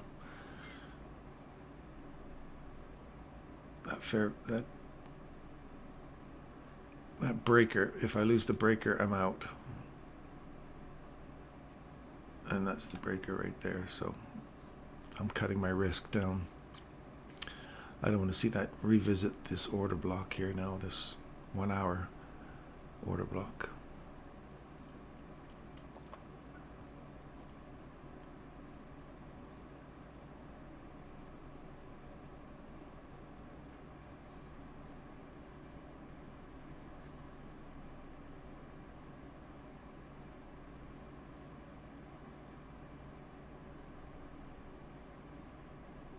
But it does look like ES may go higher to equal highs.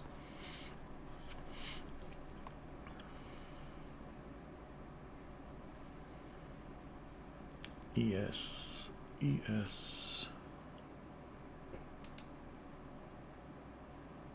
Why have I got 3? 1, 2. Why have I got 3 of them here? Oh. These are all NASDAQs. I don't need a NASDAQ. I need a...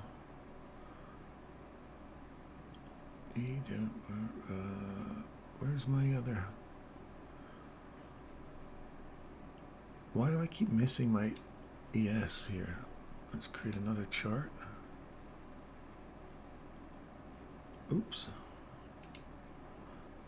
Let's create this guy and go indexes 500, 500, 500, and 500. And we'll move that little guy across NASDAQ there. That's where it should be. Sorry, you were saying equal highs, eh? Going back into that order block.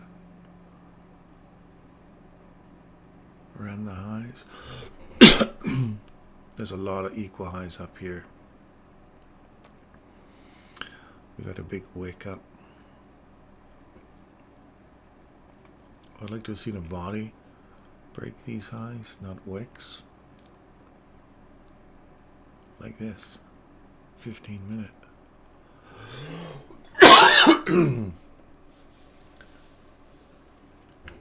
Now if we get a drive back into here on ES, that could be a nice little long.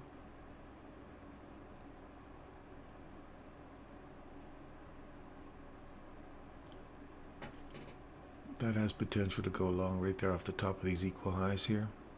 So to come down, tagged it. Revisit it one more time to the bodies. Just pop below it, then run back up.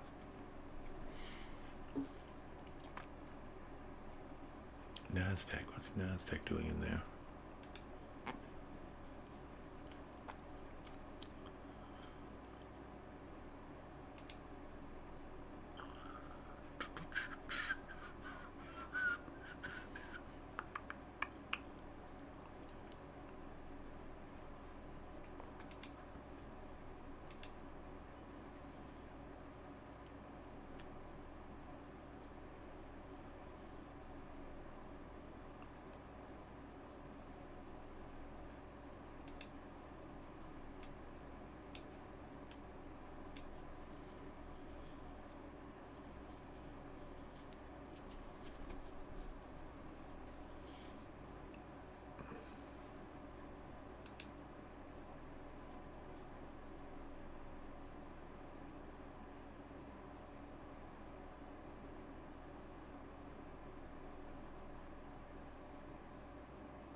Oh, I just see your picture here, Derek.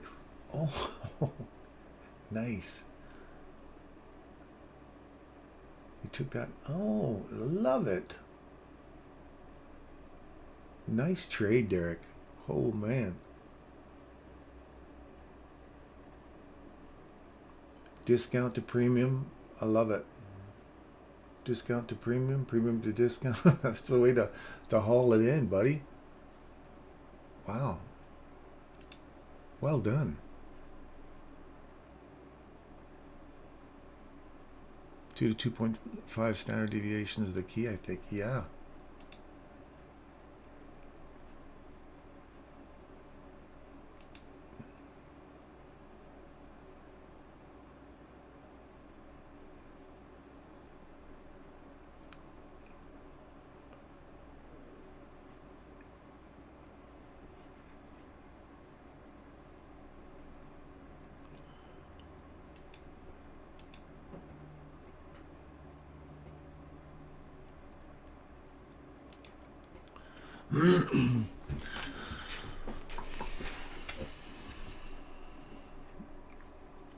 All my live trades are off now, just on this paper trade.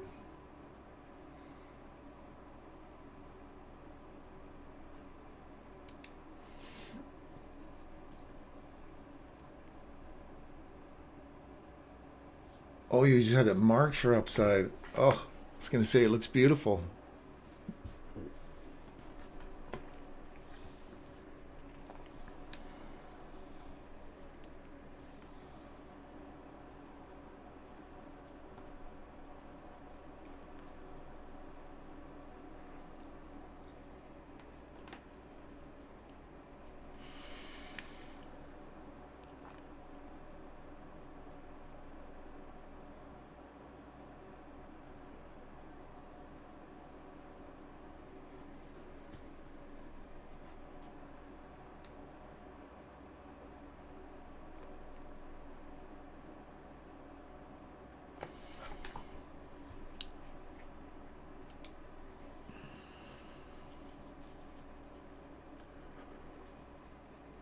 Okay, what do we got here?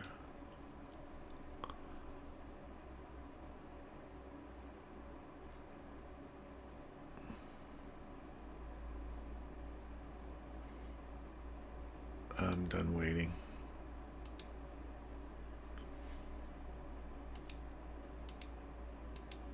None of this is clean.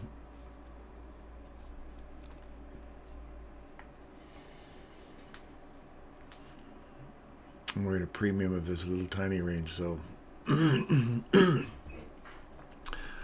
think I'm just going to get beat up in there. There's too much of this PD array all down in here hasn't been revisited properly yet, so we could get a, it was nice that we had a breakaway, run up for liquidity, come back down into 65. That's probably optimum trade entry right there from that low to that high. Look at that, 70% optimum trade entry, perfect. And then that run up from there to there is probably another one.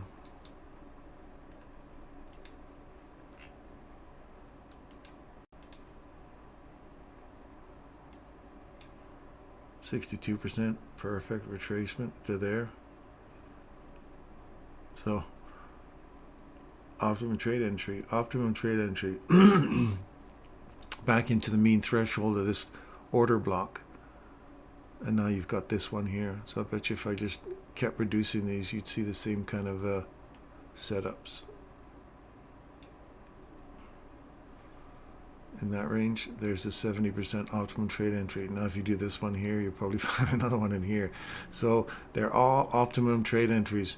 Like you said, Derek, we have premium, discount, premium, discount, premium, discount. Now you got to make a move because you're running out.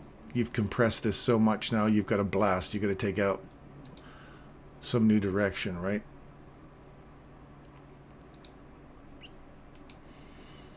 But that was a nice, perfect example of retrace, retrace, retraced, all to perfect levels.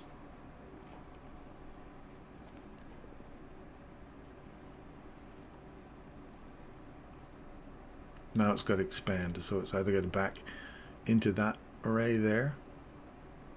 We're down into this array, this order block here. So now you got that one and that one.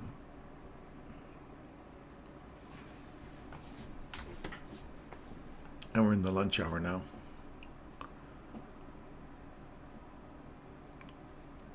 Time to go sideways.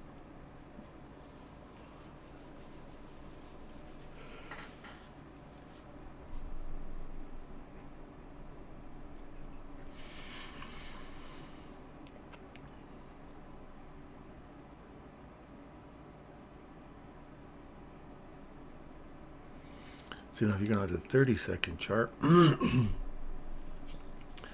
see the same thing again. If I pull this 30-second chart, do the same kind of thing.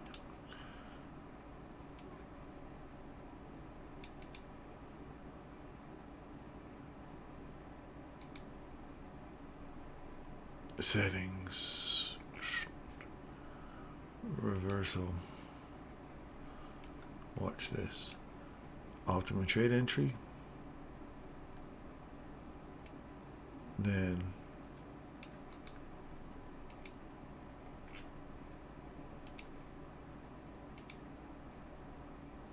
%, optimum trade entry. Then watch this one.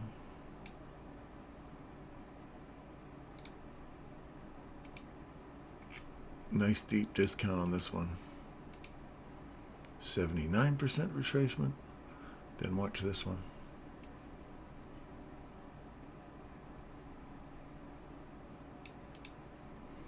To here. Settings. Reversal. 70% retracement. Optimum trade entry. Then watch this one. 50% is right here. So 50% of that discount. Then the final breakaway. All perfect entries. So you could literally go PD array to PD array. Premium discount, premium discount, premium discount. Then we're reaching for new highs. Creating a new premium level high. If we break that high there, that would become parent breaker for this price leg up. So this one here was the new price leg to here.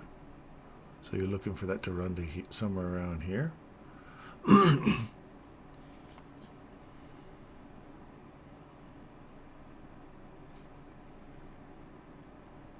Entered at 45.64 below the equilibrium and the current range it is in. It keeps me from big losses. Keep it small. Yep.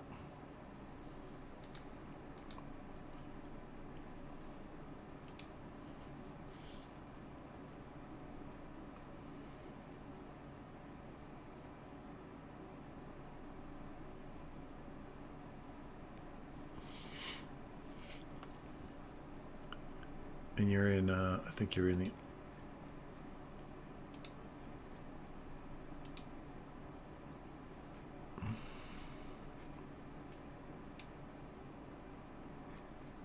you're in the 1 minute, I guess.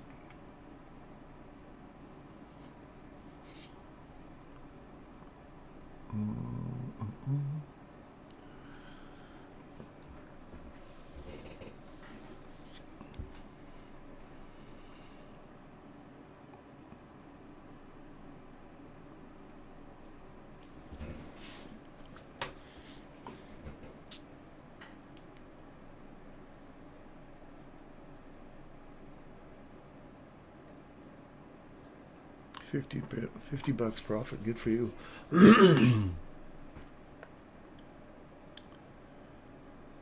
Gotta love it when you get to move your stop loss into profit.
Ho ho, you're doing well now, Derek. Good for you, man.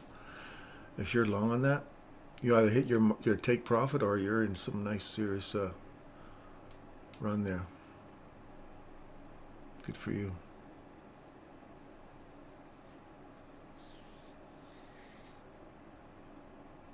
Nice. Take out the AM session high. Is that what you're aiming for?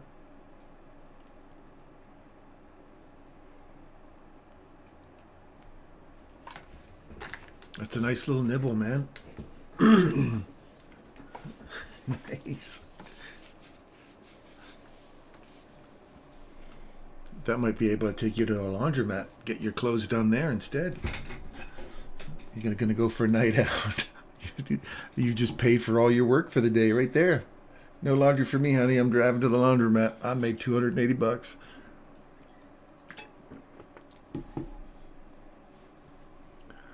Yesterday's New York session. Is that what that was?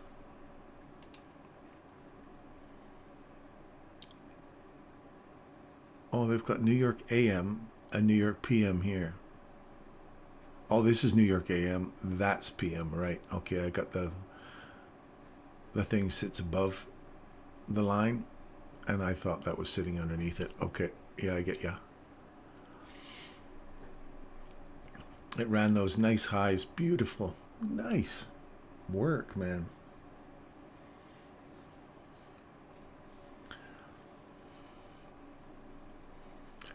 This is when you start showing her your paycheck for the day and you say you might want to rethink that SIR thing we talked about earlier.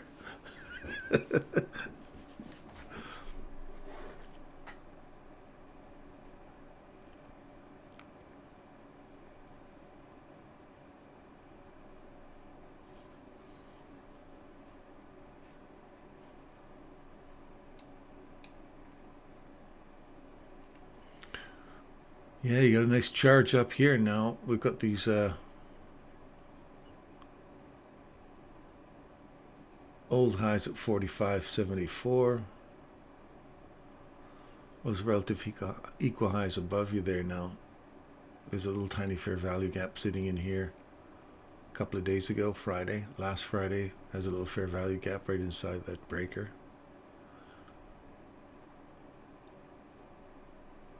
That might be a nifty place to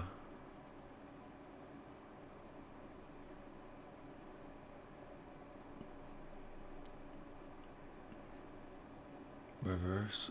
Really hit that right there. Yeah, okay, you still got a little bit more.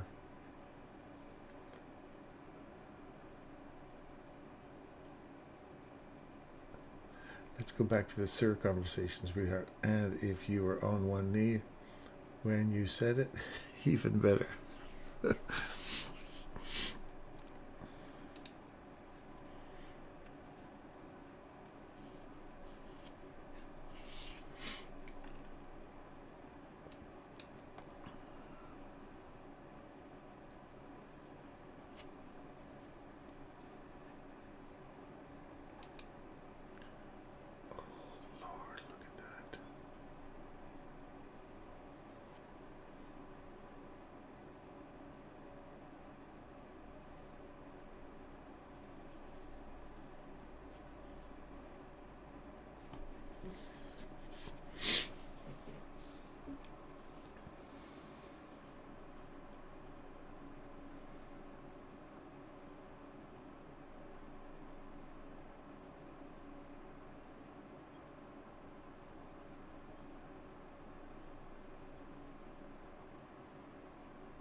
Yeah, I thought we'd be just sweeping those highs and then start booking her down, which I think might be the lunch hour run.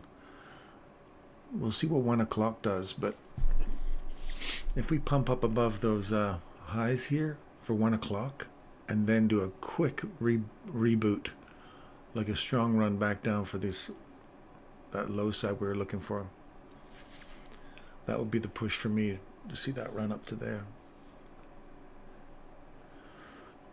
What do they got on the daily?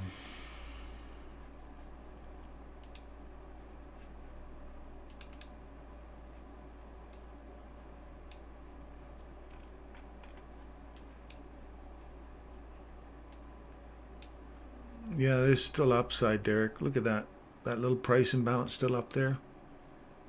I don't think they're going to leave that untouched before they come back down.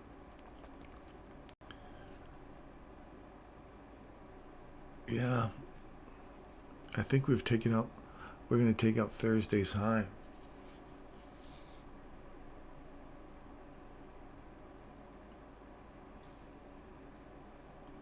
I'm kind of bullish on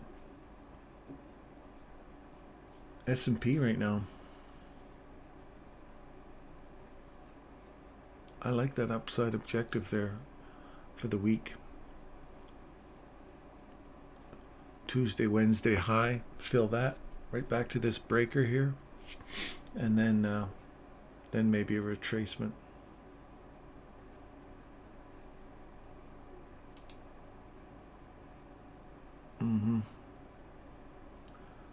She's gonna go, man.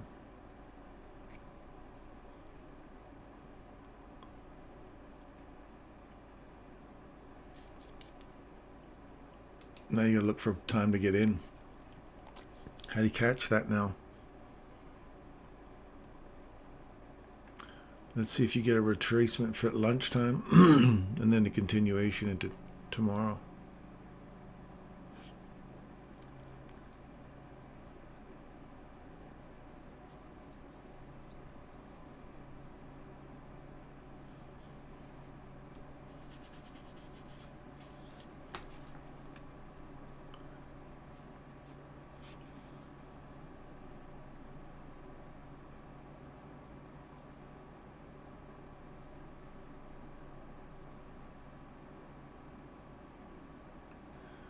So what's the NASDAQ doing? The same thing? Yep.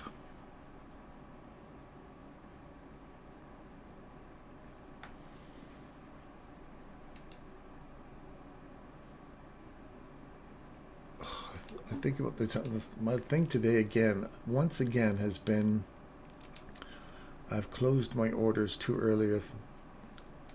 I see a bit of profit and I just jump on it right away. That's obviously someone who's quite punch drunk, who's been beat up a few times. But I moved my funded account up another $500, so, or they're not funded, not fully funded yet. That's the one we picked up for the Veterans Day, your Thanksgiving one. So I'm not doing too bad for the week. All three accounts I think are up. What's this one doing? Yeah, we're up on that one too.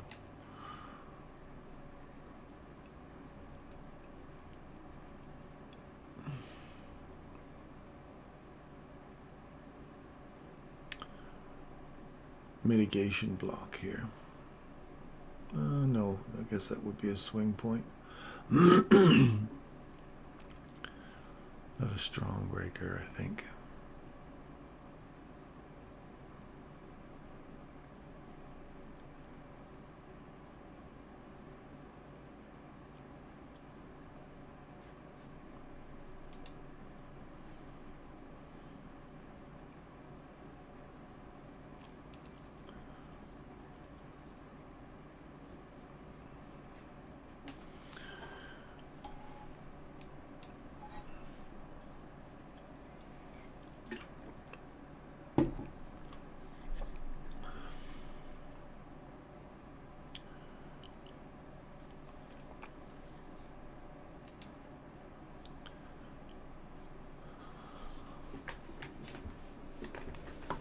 Derek, it's got rocket fuel. What the heck?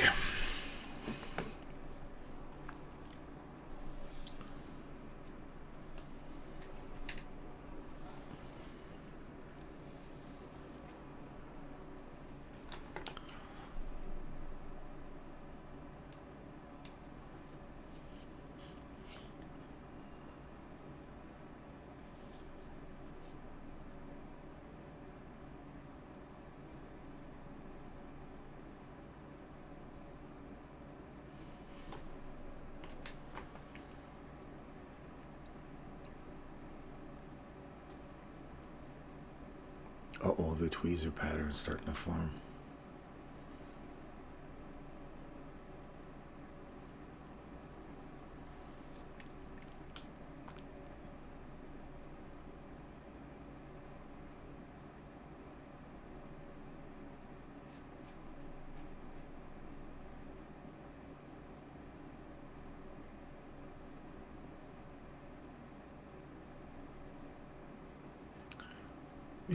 You ever heard about the tweezer pattern? When you get tweezers, which when you have these equal highs like this with little wicks, they look like a pair of tweezers. I know, I learned it on baby pips one day. I was like, when I was just starting out back in 2016, I had no idea, and I started studying all the retail logic, and this was called a tweezer pattern. If you saw two equal wicks, not that it is one now, but if that candle finished off down low, usually you get these wicks that are equal high wicks.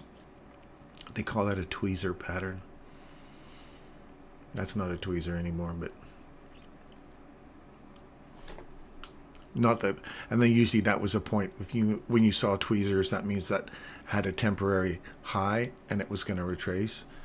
But as we know, you can't call the market as a tweezer or whatever and guarantee that that's just because you saw that. And then I learned about a doji.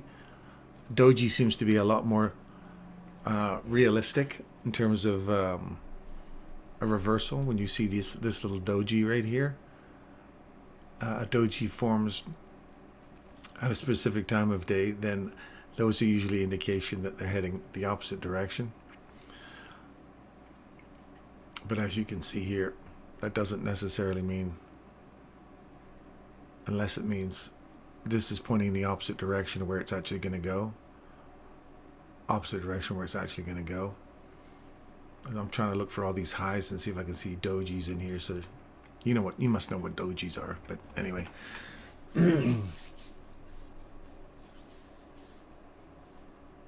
Oh yeah, I bet you do. I bet you have a ton of them, because you've studied way more stuff than I have. I've just been indoctrinated into ICT like virgin. I knew nothing, zero about any of this stuff, and so I'm just an ICT, the spawn of ICT. I was lucky because I probably a week or so into learning retail, and then I quickly punted out of it. As soon as he mentioned don't even think about it, I was out.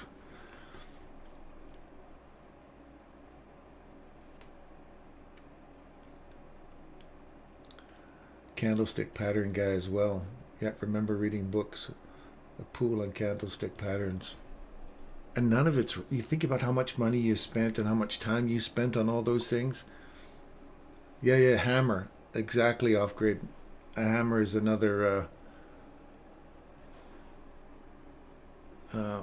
word for it as well.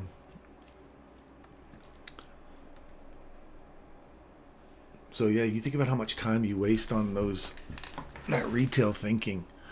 You're looking for a bat wing pattern, and you're looking for the fall in the crack pattern, and I don't know, whatever they come up with.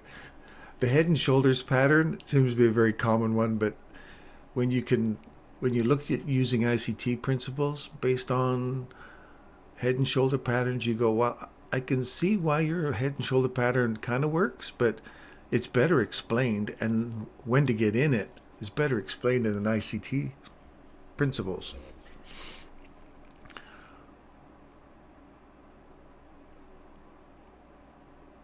So yeah, that's I'm glad I didn't get into those trend line things. Started getting into trend line phantoms and showing how they got blown out. I was like, wow, that's awesome.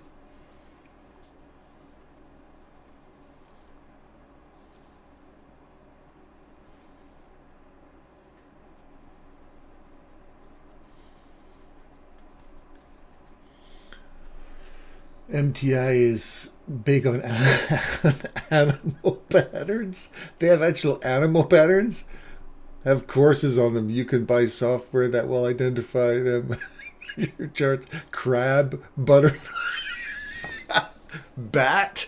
Are you serious? This is seriously a actual. This guy actually sells stuff. A bat. All that was, remember, Michael calls batwing patterns. I thought he was joking, but there's somebody actually calling a crab and a butterfly. Wow.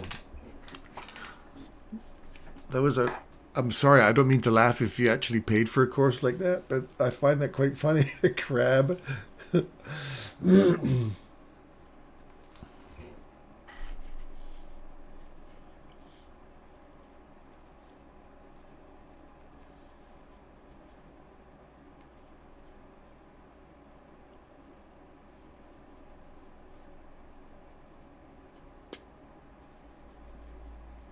They really exist. Wow.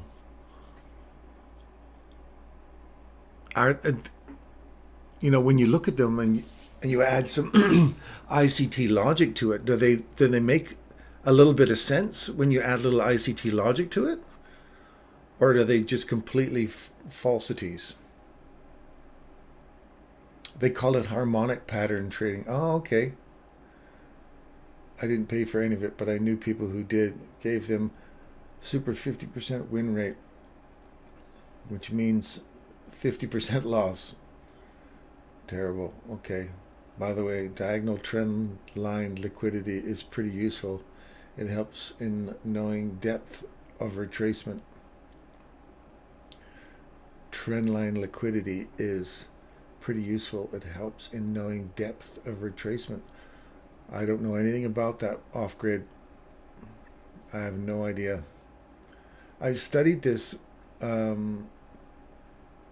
East Indian lady I was starting to do some, because I was into options trading, and she's a master class in options trading, and she traded the Nifty, and I started learning a little bit about, because I wanted to trade options, and I watched her using trend line patterns, and when they broke. So but she seemed to have, she obviously made some money at it because was making her own master class.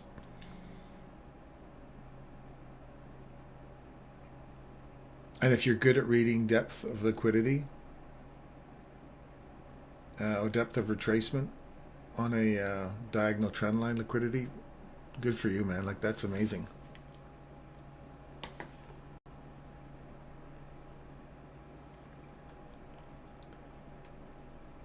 I'll tell you what, I spent several months trying to make Michael's stuff and fitting it together with some of these other techniques, but that was a waste of time. The faster I got out of that crap and just did Michael's stuff, the faster I got profitability. Yeah.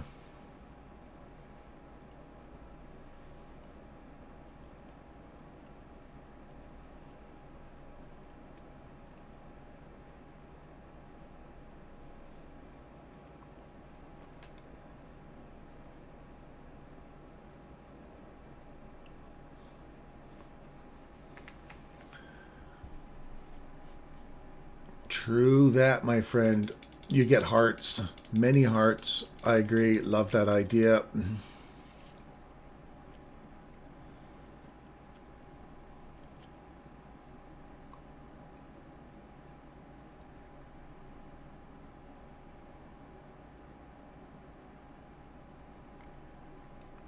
We have the weekly fair value gap low at 45.94. 45, the weekly fair value gap.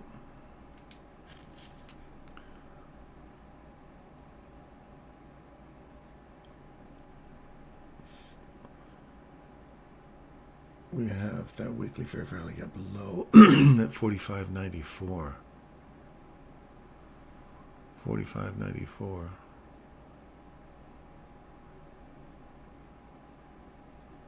What one are you looking at? 45.94.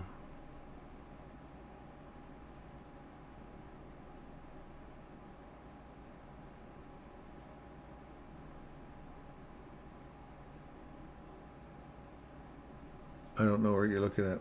On ES over July 31st.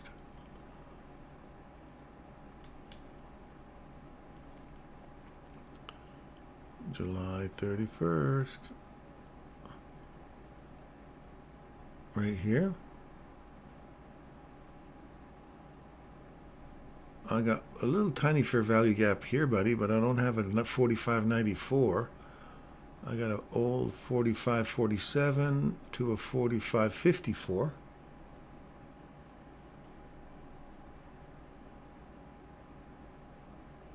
Am I in the wrong one?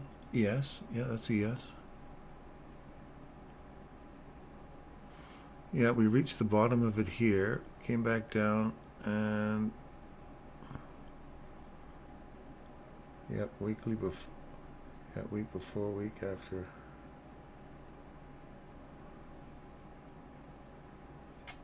Let me make that a little bit bigger. See if we can zoom in there a bit better. Yeah, I got a weekly one here like this. I don't want to call out. What do I want? I want this guy.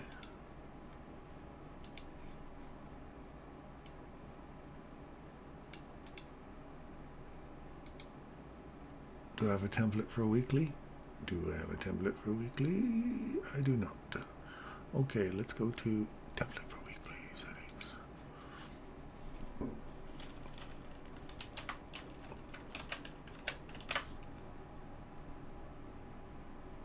That'll have to be the inversion one now. And we're going to go style. We're going to go here. And we're going to go weekly. I do like a good gray for weekly.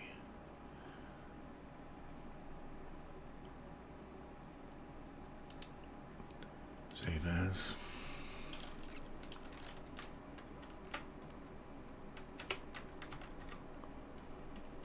One week inversion. Oops.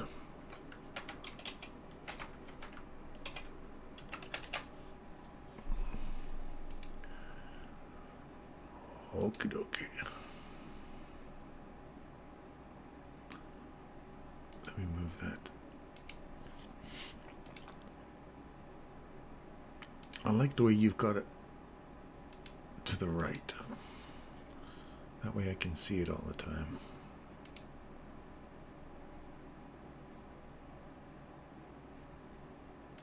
Sorry, I have to slowly get back on track here, Derek. I'm off on my little random moments here.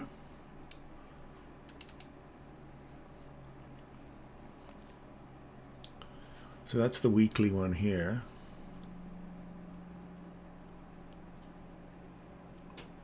My ES is E-mini S&P 500 futures December contract. Oh, I don't have that December. Stand by. What is this one? Oh, because I don't have it on Trade of 8. I bet that changes things up. I bet that changes things up.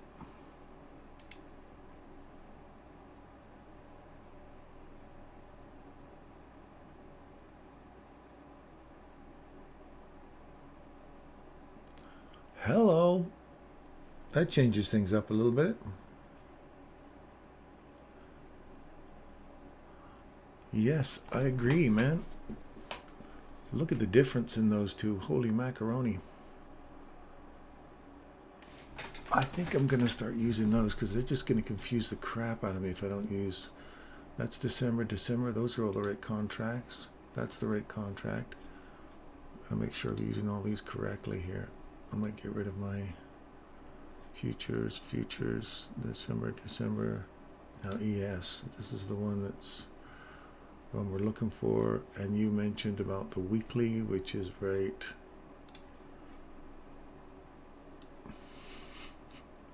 Sometimes it takes me a little longer to get there, Derek. Template. 1 week. Where's my 1 week? Weekly fair value gap.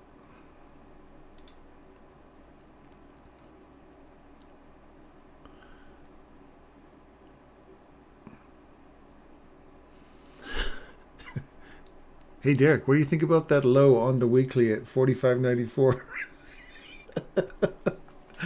I just saw this one here, buddy. You should probably look at that. It's probably well within the the range. Now that I've scouted it out. Derek's like, finally, he's on the same page.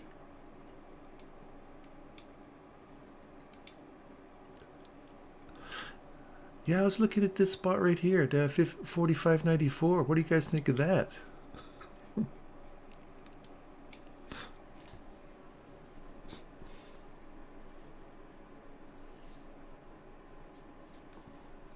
Yeah, a week or so we'll be changing back to the March contracts. Thank you for your patience, Derek. Oh, man. Now you know what my friends have to deal with. I got an engineer friend who I drive him nuts the way I think. It's like I was saying to him yesterday, we were talking, we got in a discussion about something, and he's like, Darren, that is not what it means. It means this. And I'm like, okay, it does mean that. And he's like, no. And he takes things very, very slowly and methodically, like an engineer does.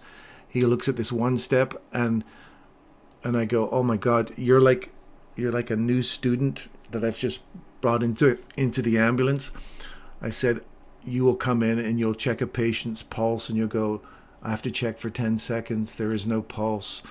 And I will listen for breathing. I said, I will come in and go, that's a dead guy. Let's intubate. Let's get some drugs on board. Let's get the monitor on, and let's start welding this guy, right? And like I'm jumping 10 steps ahead because and he's like, no, you got to do it you'll miss something. And I go, no, he's a dead guy. I just know he's a dead guy. Let's just start working on him. I said, you're killing time, you're killing brain cells, man. It drives him nuts because my mind is always jumping ahead and I skip over probably some things that are very essential and sometimes non-essential and go straight to what do I got to get done. So thank you for your patience. I appreciate it.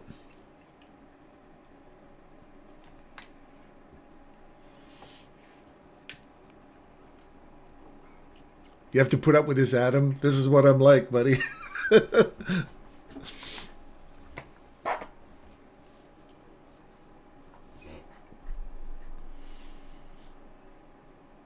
Yeah, I used to get that so much. You know, you get students come in and you're going, okay, because there's things that the things they teach you about what they teach you in school, and then when you go into the streets and you work the streets long enough, you start skipping steps because you go, I know what this is.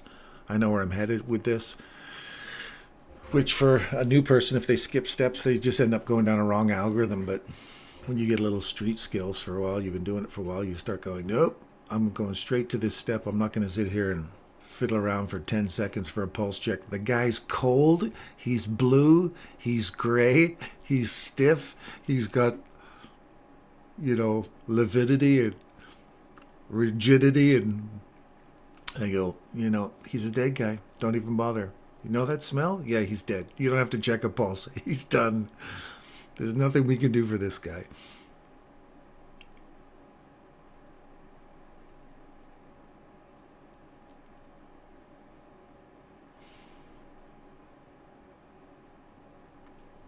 I remember getting this call, and pardon me, it might be a little gross. I'll try and keep it as G-rated as I can.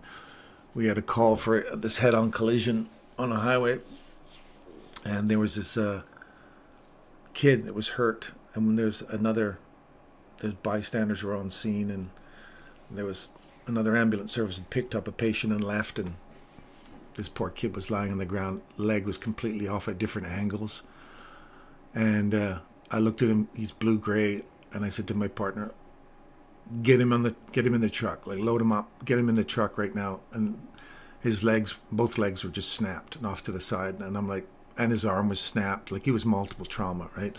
I'm like, don't worry about splinting his legs, get him in the truck. And this lady's going, you gotta splint his legs. I'm like, I'm not splinting his legs, get him in the truck now. And this woman is screaming at me, you gotta splint his legs.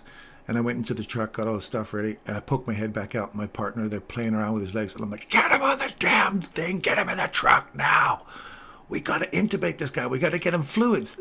Who gives a shit? He's going to die about the internal injuries. He's bleeding to death. Get him in the damn truck. Don't worry about his legs. And his legs were literally flopping off, so I had to, flop the legs back on. And this woman's standing on the bumper. You're supposed to immobilize his legs. And I was like, get the hell off my bumper. Close those doors. And yeah, it was nuts. It was nuts. Because people sometimes just go, hey, in first aid, they say splint the fracture. Well, I'm sorry, man. The fracture's not going to kill this kid. The fact that his chest is injured, his lungs are collapsing, he needs oxygen, he'll die faster with his not breathing before his freaking legs are an issue.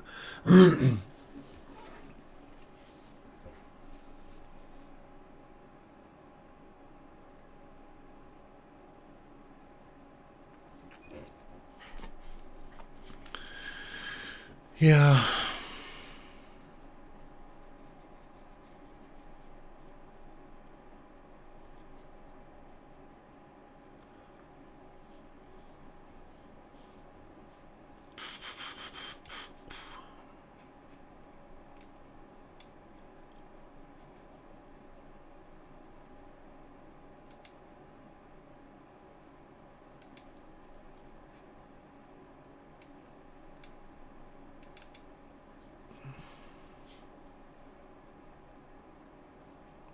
Oh yeah, look at that.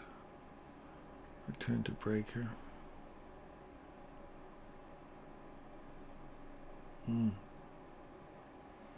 That was an opportunity to get low.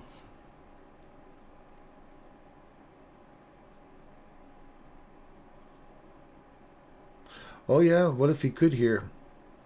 He just knew that I was hell-bent on getting him out of there and saving his life. You don't waste time with legs, man. Don't waste time with that stuff. Focus on the things that mean survival. Yeah, there's nothing. I can't do anything inside this.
Yeah. The futures contract, gotcha. Yeah, I see your weekly high low there, Derek.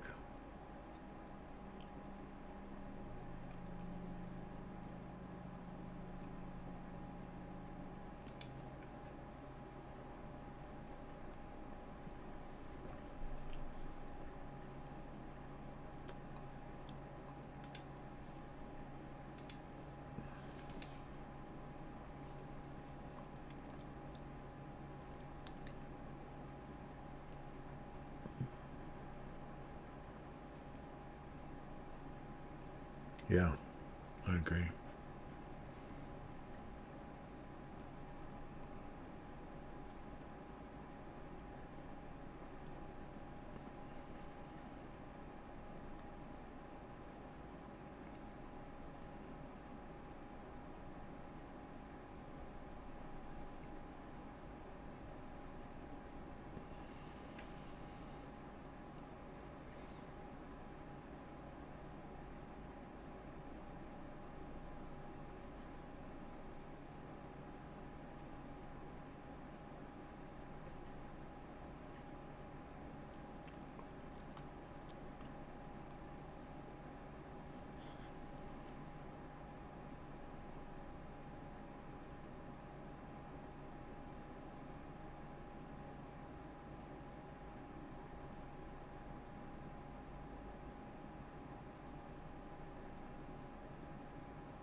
Let me come back into that.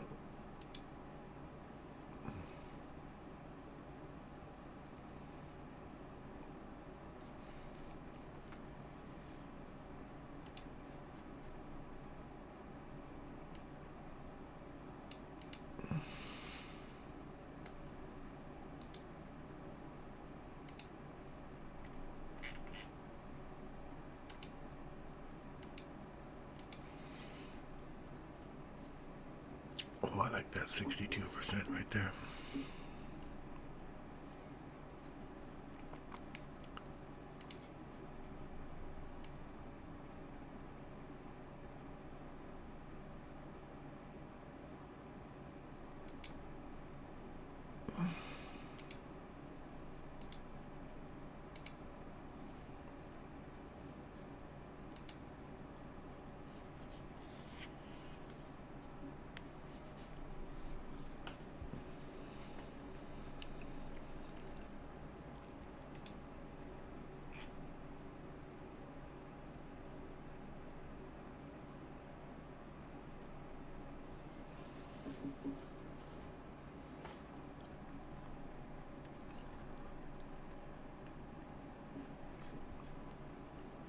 Okay.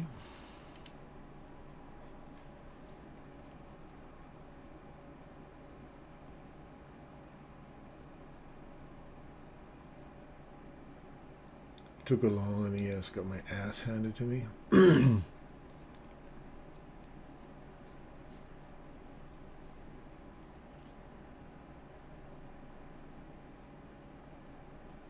After lunch, if it retraces to the breaker, that's the long I'm looking for. That's the long I'm looking for. But if it takes the first, yesterday PM session took a long on ES, got my ass handed to me.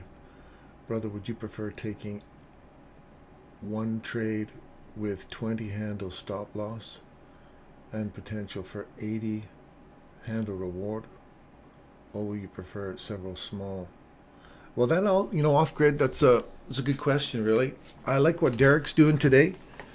Derek's doing a really cool kind of premium discount, just because we're in a kind of a choppy market right now. It's not super crisp and super clean, though this is a really nice entry. We have a displacement, we have a consolidation, return to the top of the consolidation, and then break away. That's classic.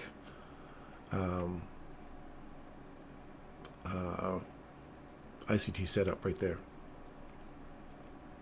You couldn't ask for a better setup than that one. That's a really nice one. And you want this to stay open. So that's a really nice entry. That's classic. But what Derek's doing, it all depends, because sometimes it's better to go with these short little 10 to 20 handle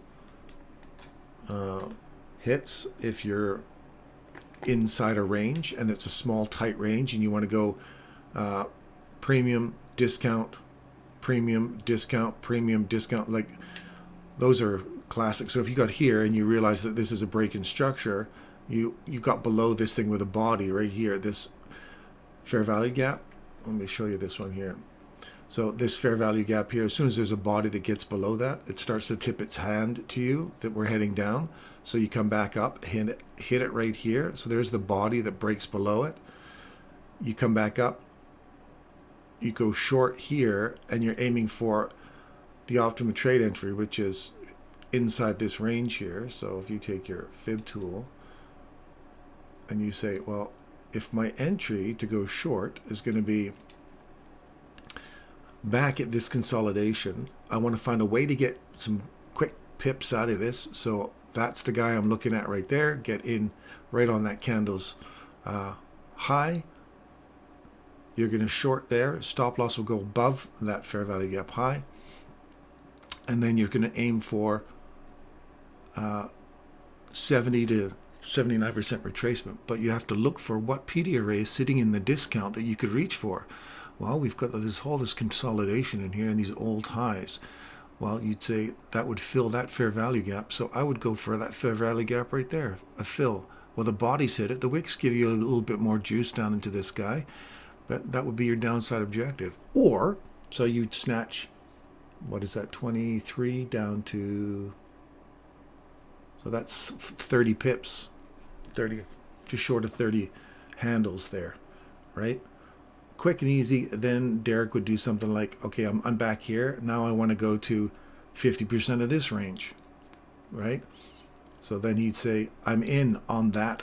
Maybe that's my entry. I took that as a short, then turn around, make it a long, and go long on my entry to 50%. And there's 50% right there. So there's just another, if you got here, that's 96, 26. There's another 30 handles right there. Right here. 24 handles from there to there. So yeah, it all depends on the kind of trading you want to do, what kind of markets you got. And then, if you're looking for a reverse back into here, as soon as you see it break below that consolidation there, it's a candle. If you got short there, you'd be like, yeah, I'm already at 50% of that range already. Not really worth it for me.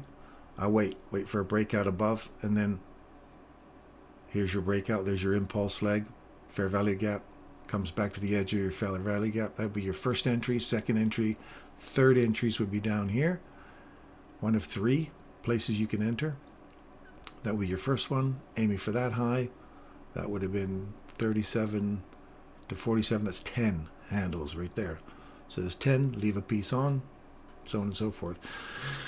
So to answer your question, I guess you can do what Derek does, and that's not his typical trading, but it is his quick way to nibble out of the market, trading these inside ranges, and it's worked quite well for him today. So hopefully that answers your question, off grid. I think, and this is just a theory for now, if AM session doesn't break out the range, PM session will also trade inside the range.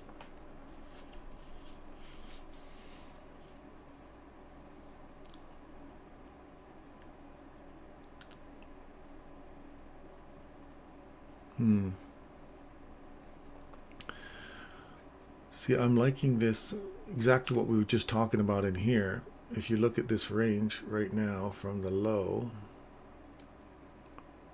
to the high, 50%'s here, 62%'s here, and 62% happens to be right on top of that line that we were talking about. So a return to here, you could snatch 50 down to here, would be like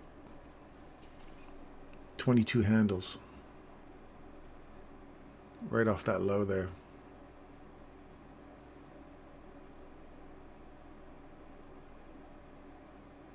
So if you did a paper trade here to 62%, because there's a PD array that's in the discount of that range that's just been created during lunch hour here. If we were traced back into 50% or more, the discount portion, especially if you want to go up, you want to come back for a discount and then start running for higher prices.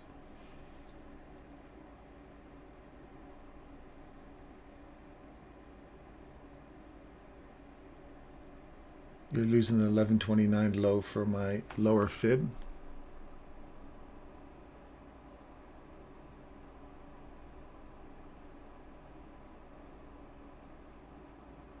He's using this one. You're using this one, Derek?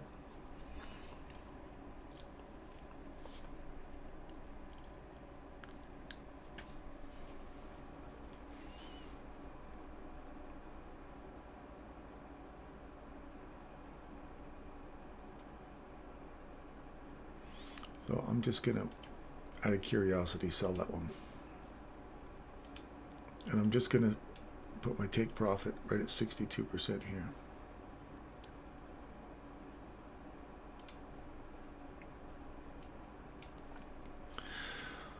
Just because I like that premium discount type of setup.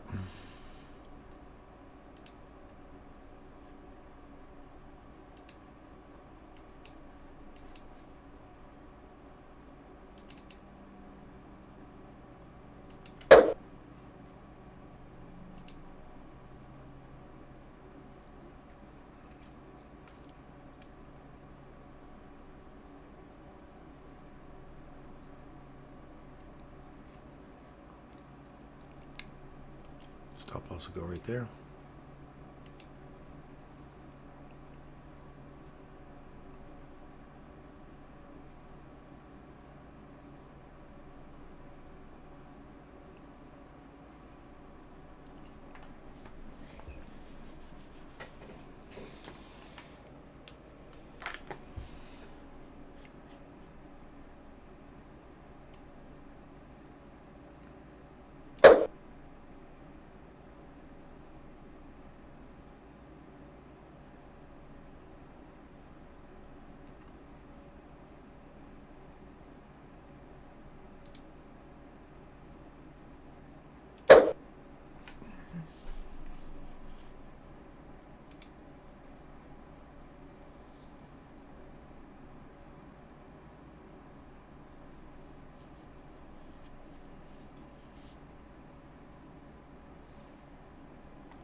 Makes the impulse move up or down.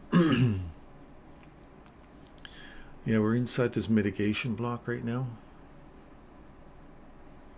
So if we lose that candle's high, then I'm definitely wrong. But I think after the leg that's been produced during the lunch hour, I think that whole leg there's a high likelihood that we're going to get at least 50% of that range back before going higher. But I could be wrong. I don't know. We've had a back, and the reason I'm kind of going with a down versus an up is that this fair value gap now has a body that's broken below it. So to me, it's got more downside, but I don't want to argue with you, Derek, because you're probably more right than I am.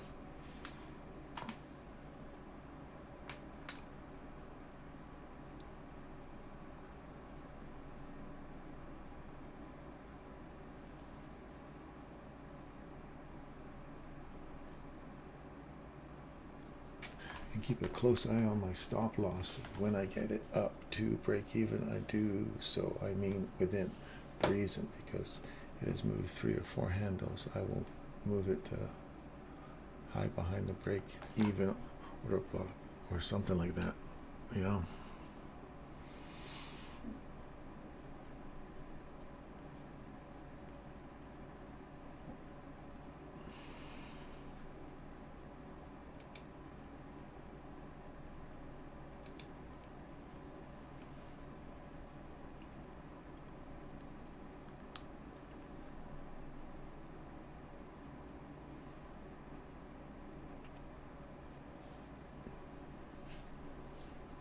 Boy, this just bounce around in Never Neverland. We'll call this the Peter Pan setup. This is the Peter Pan setup. It's not doing anything. We're off to Never Neverland.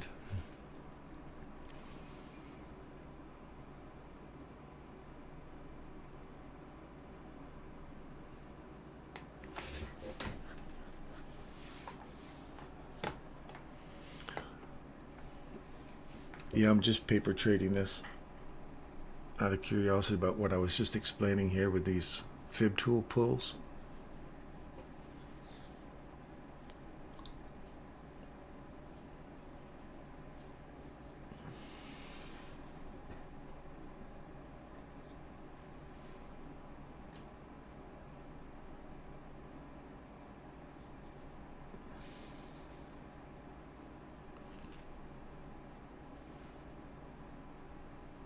Oh, I'm in NASDAQ again. Jesus, I thought I was in... I'm like 450, 460. What the heck is this? I'm in 16. Oh man, I'm in the wrong... I'm in the wrong one. Let me go to 1 minute and see what we got there. Oh, very similar situation.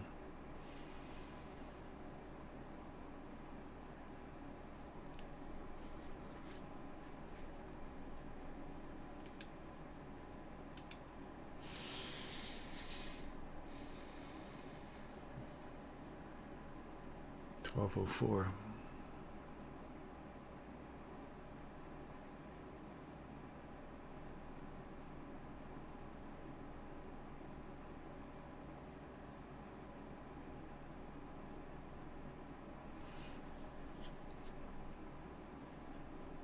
I gotta keep an eye on my other trade now.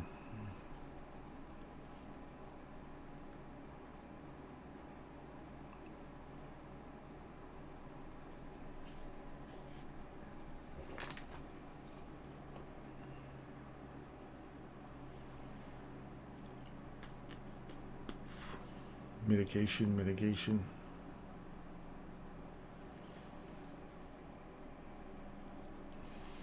Looks like you could be right, Derek.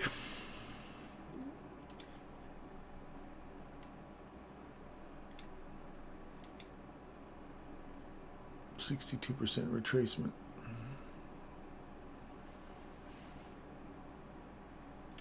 Premium. Not come back to discount. And really you're inside that guy there. So you either have to run through this or continue up. Back to 50%. Yeah, he's got to roll over here. Or not. What time is it? 17. Come up to a breaker here. 71%. That'll be optimum trade entry at 75% short.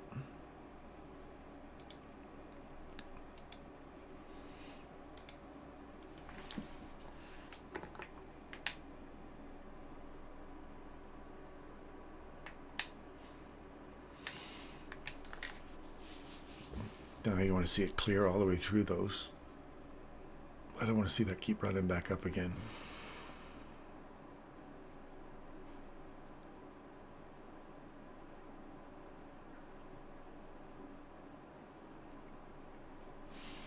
I shall be right back. My stop loss will probably be taken by the time I get back.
Well, what happened while I was gone?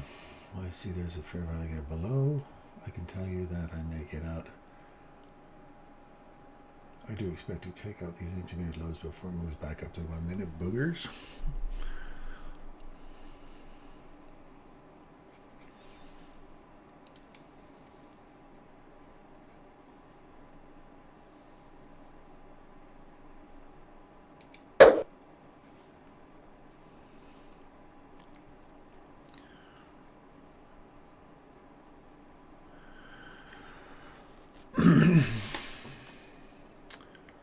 I closed my live trade right there. I got short up there. Got out here.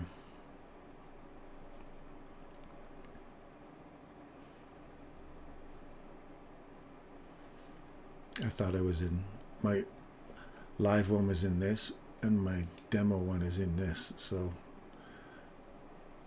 I want to see this continue down now. If not, I'm actually going to move this one to here. Cut my losses now.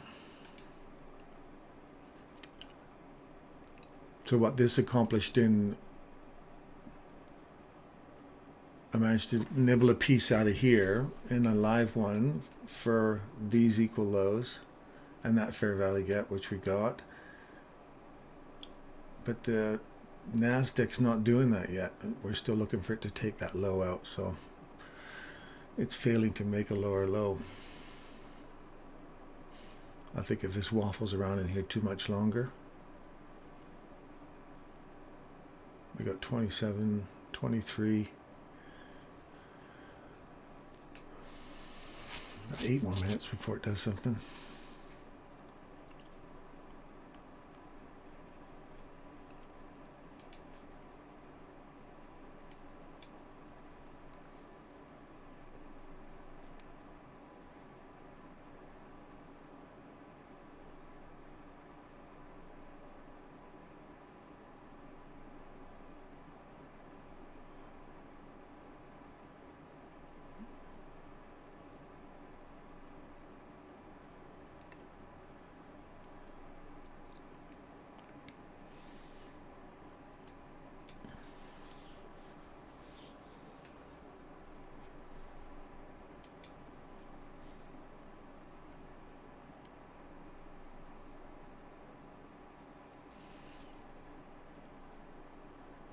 For ES, you mean buying in ES?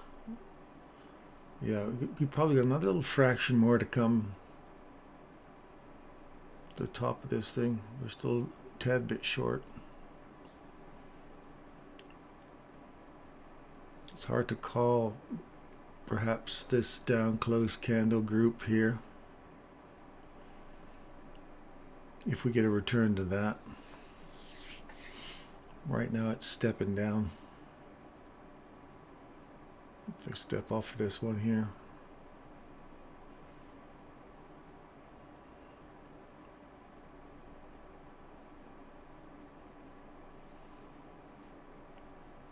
Because now you got to consider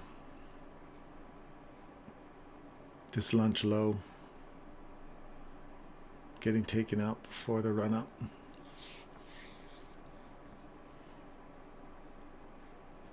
Or down in here, 11 o'clock low. Yeah, I wouldn't be quite bullish just yet. So when the fib is taken out, I dropped it to below the 5-minute bullish order block, still now discount, and bought it at 45.69. So you're going long, are you?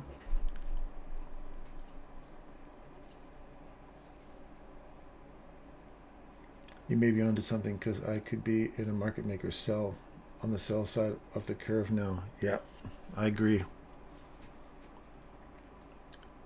Accumulation, distribution, accumulation, distribution. Yeah, you could be on the sell side of it now.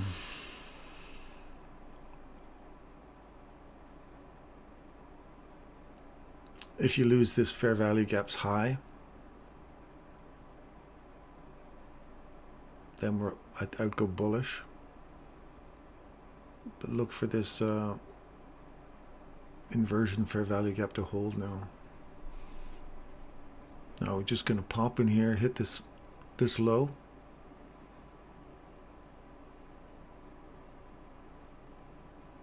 And react off of that.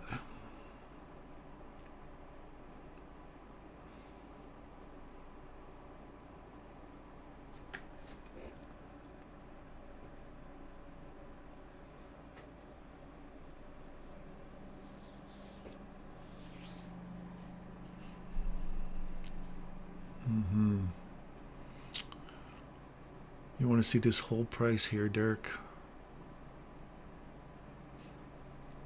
If you want to keep going back up.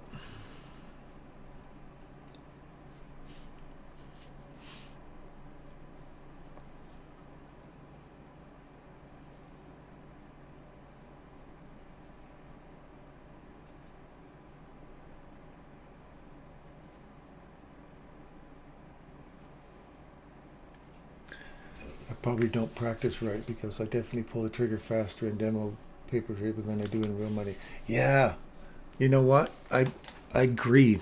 And you know what they say about practice, right? Perfect practice makes perfect. And bad practice makes bad, right? If you practice bad habits, you just maintain them, right? And I do that. And I say that, I'm not saying that as a judgment call. I'm saying that as I totally agree with you in that in paper, I will go in like, I don't care. I'm just going to play with this. It's like, no, no, no, no. That's not how you should be trading this. Trade paper, this paper account, like you would a real live account and give a shit about it, right? Because I've been doing that lots and go, well, I don't want to, I'm not sure. So I'm going to just play with it and gamble and just see what happens here. Why? Because I'm looking for an adrenaline rush. Why? I'm looking for a little bit of dopamine hit here. Just if I'm right. I got to stop doing that because that kind of practice just gets me to gamble. And I don't want to gamble. I want to be more accurate with my trading, right?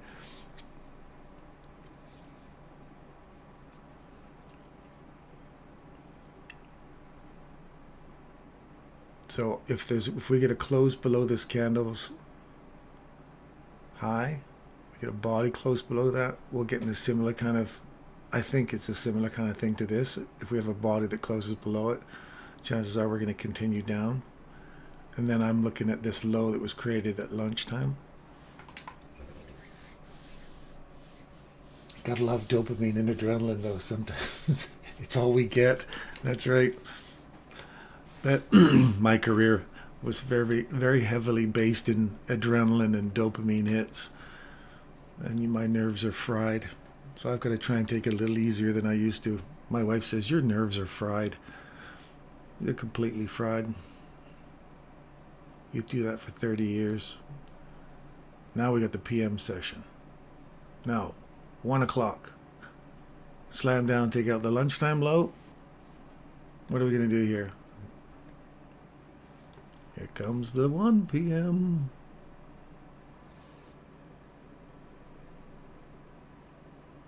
Oh, it's only 12:30.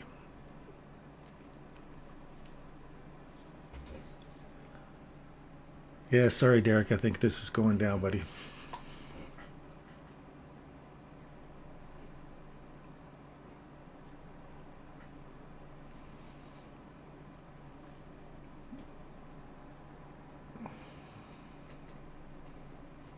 Yeah, boom. Okay. All right, so it's taking out the lunchtime low, and I'm looking for it to take out this low here now.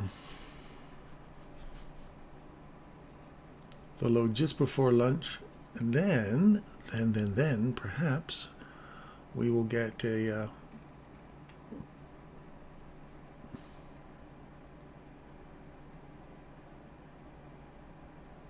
yes, I agree. Now these candles represent, or these wicks represent something way back there, don't they? Let me look on the 15-minute. These represent the daily open and the New York midnight open, right? That's what we've got set up there, right, Derek? I think so. So look for a return to those.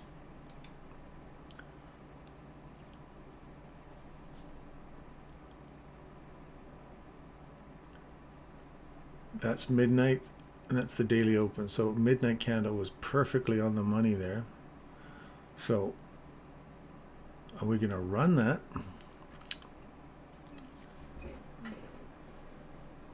We haven't quite, well, I guess we did. We had a body breakdown below this breaker here, or this 1, 2, 3, 4 minute breaker. We've come back up inside. Imbalance, rejection, fair value, pushing for more downside.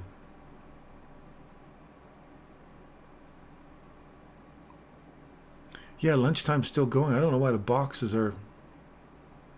Have I got that set wrong? I gotta go back and set that up again.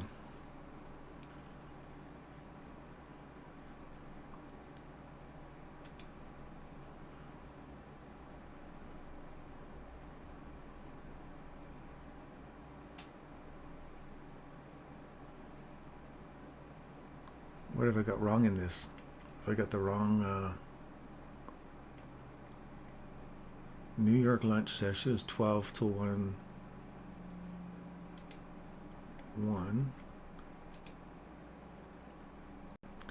AM session is 9:30 till 12.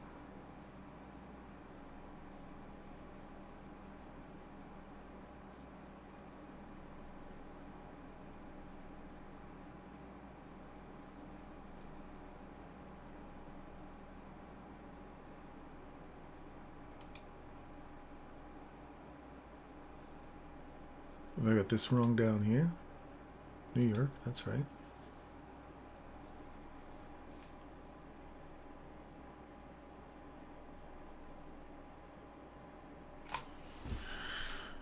Where it says GMT. Ah, look at you. Senor, thank you. Thank you very much. I love you, man. I love you. Thank you so much. You're my hero. This is very good. Yes, yes. Thank you, sir.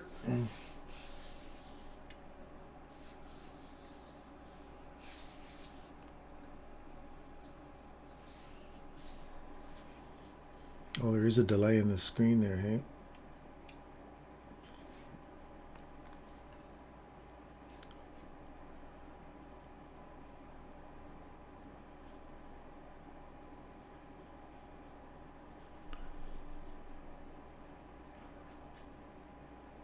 Thank you, thank you, thank you, thank you. Thank you, thank you, thank you, Derek.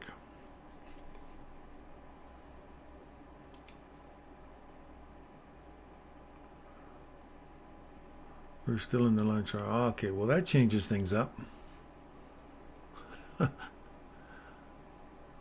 That changes things. So now we're looking for this pre-lunch run. Still 11 o'clock run. And if we're in a market maker sell profile right now,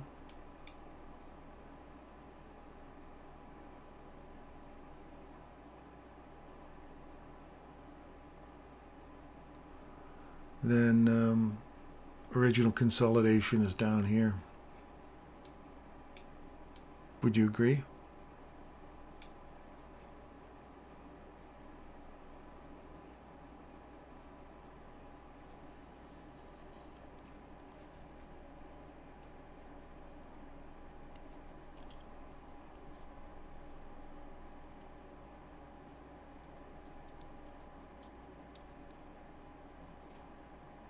My take profit is there, 11 p.m. low.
Why don't I have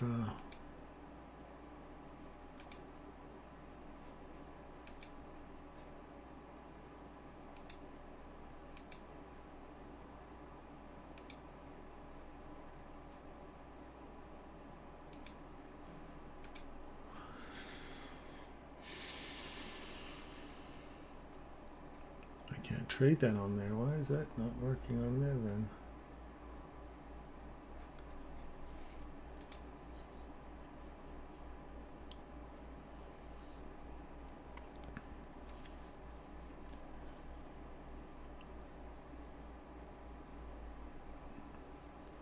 Why is it that these guys I can trade on paper and these guys I can't trade on paper?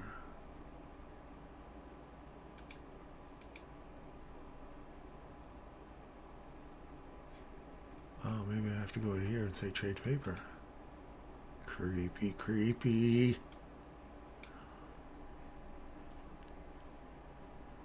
All right.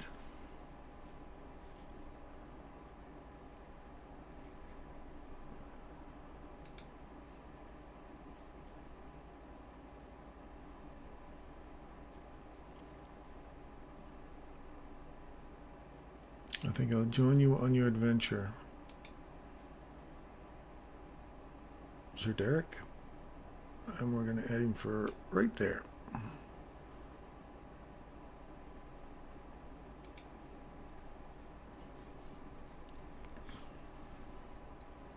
I like that little imbalance right there as a potential little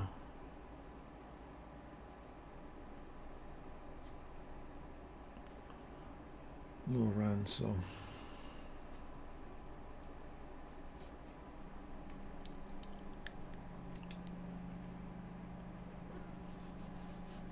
$10.54 to be exact. When are you going for $10.54? That low, yeah. $10.54, $10.55, you mean? Or $10.54?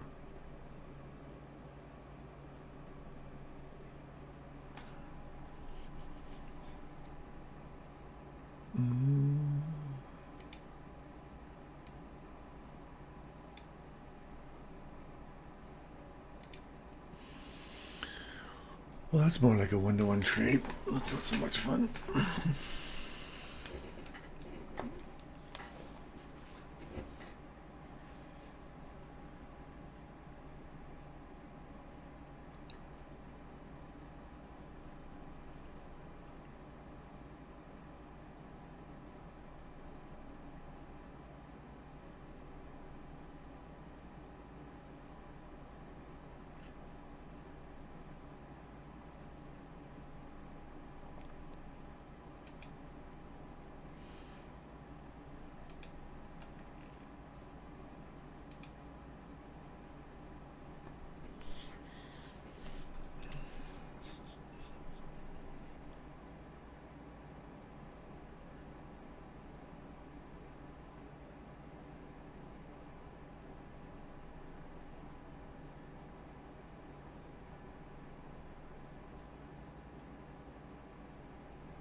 No, I don't want to revisit this high.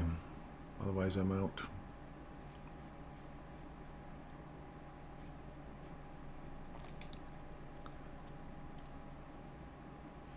I was looking for all these reasons to start tightening up my trade now. I don't want to see that order block get lost now. So that high is my high. If we break that low, I'll go to break even.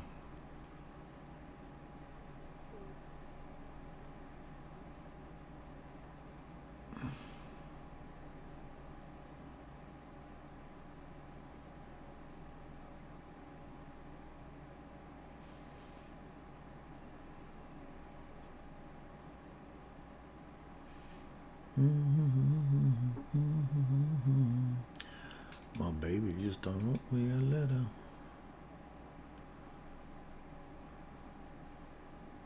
I'm going home. My baby just don't wrote me a letter.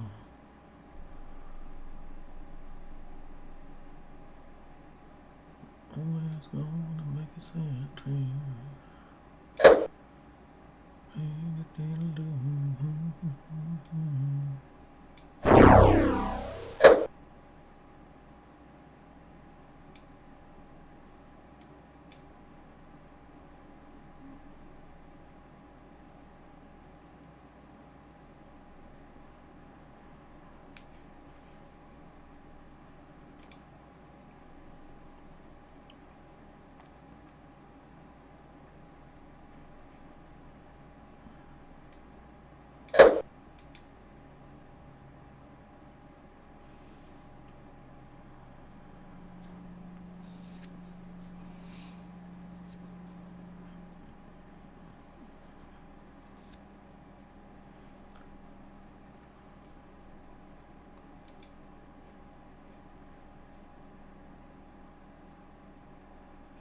Lunchtime retracement PM rally. Yes, my friend. Yes, I like that idea. If we can get this one to dip below here and get back into this consolidation, perhaps the original consolidation that started this run leg up since 10 o'clock, then we may get another pump back up and look at those equal highs. Tisk, tisk. Look at that, just a pile of liquidity up there, like little steps to climb back up again, right?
Chicken noodle soup for the soul.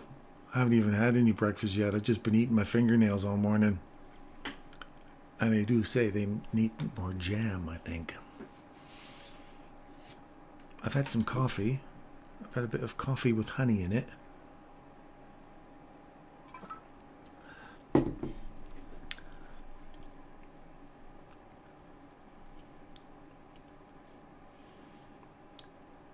I don't stick around for the PM macro. I should stick around for the PM macro and start learning that a little bit more.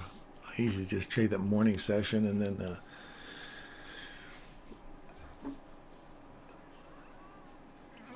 I got to get this done before all my parents come.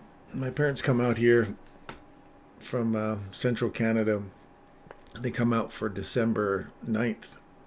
And they're going to be here for a month. I'm so excited. Can't wait to see my parents. They'll be out here on the in December, for a month, and I don't want to be spending a ton of time on here, so I just want to get the morning session, see if I can snatch something out of that, and then spend some time with them.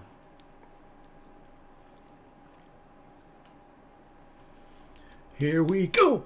Let's go.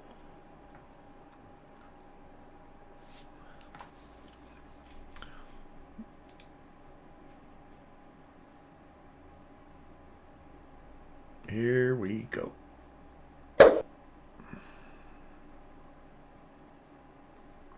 I've moved my live trade within $3 of stop loss, a minus $3.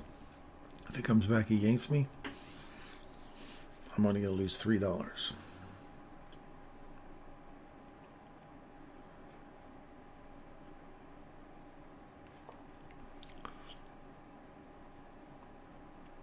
And this one here I like right there too. That order block.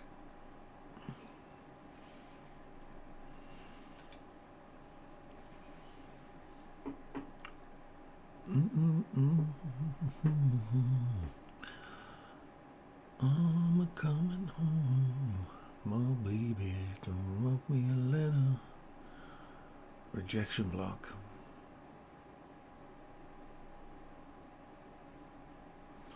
Rejection block.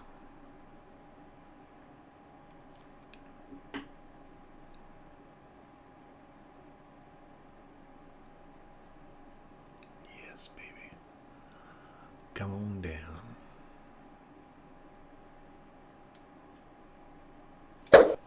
All right, I'm in profits.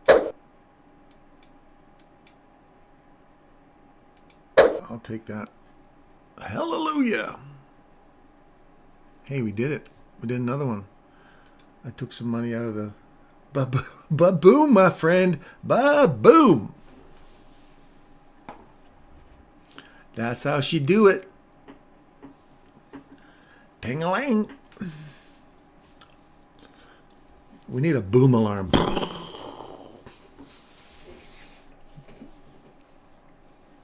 Saskatchewan? No, I'm in Alberta. I'm in the mountains, right by the mountains here. My parents are in the middle of, they're the next province over in Manitoba.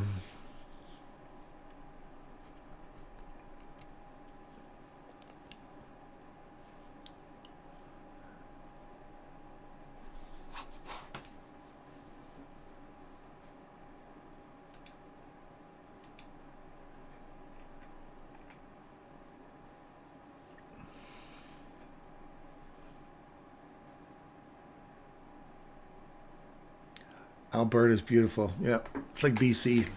But at least Alberta, you get some space where you can have pre-mountains and then you can have mountains.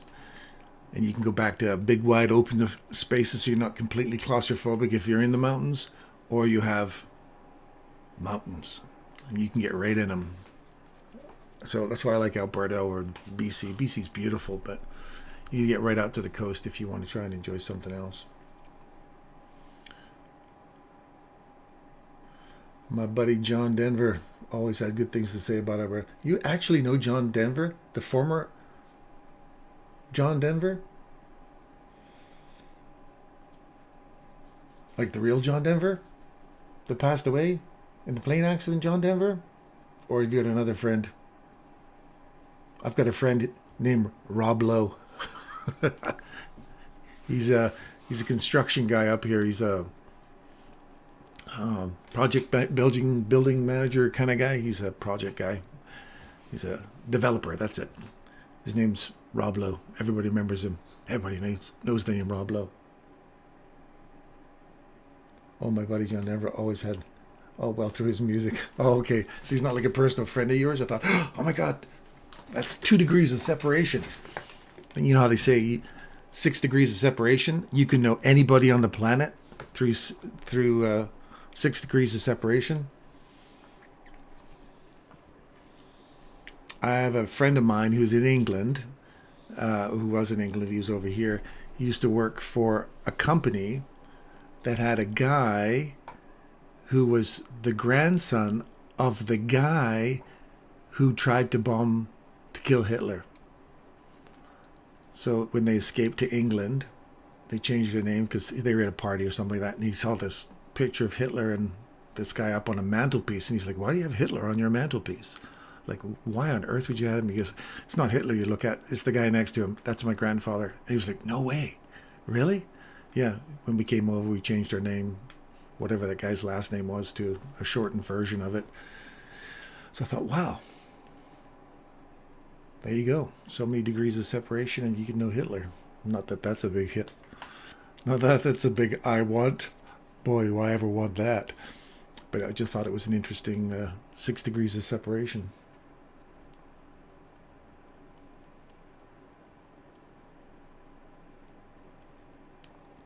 Yeah, John Denver had some awesome tunes, man. Awesome tunes.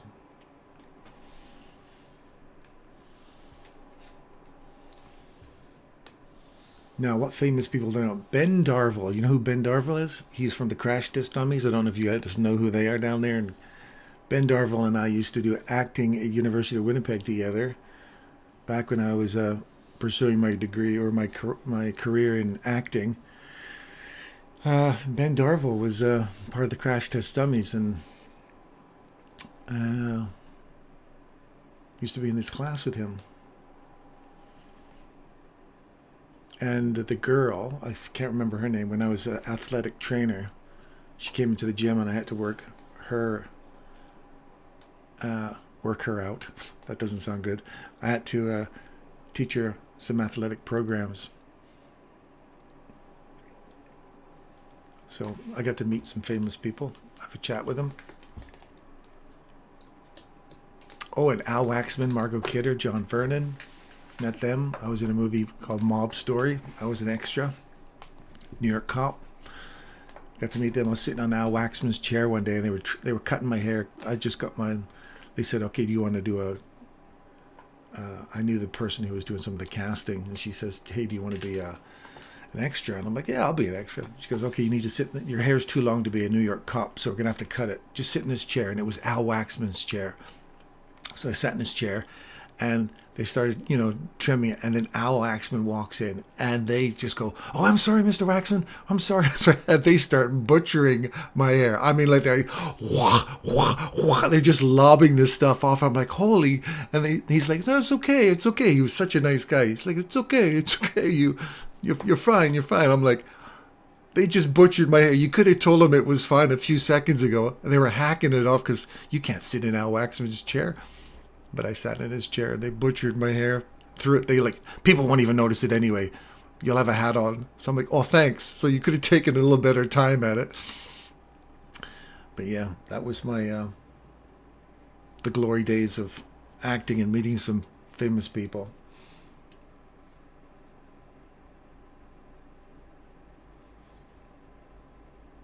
Up in a meadow in Jasper, Alberta, 2 men and 4 ponies on a long, lonesome ride. Oh yeah, you've been up into Jasper, have you?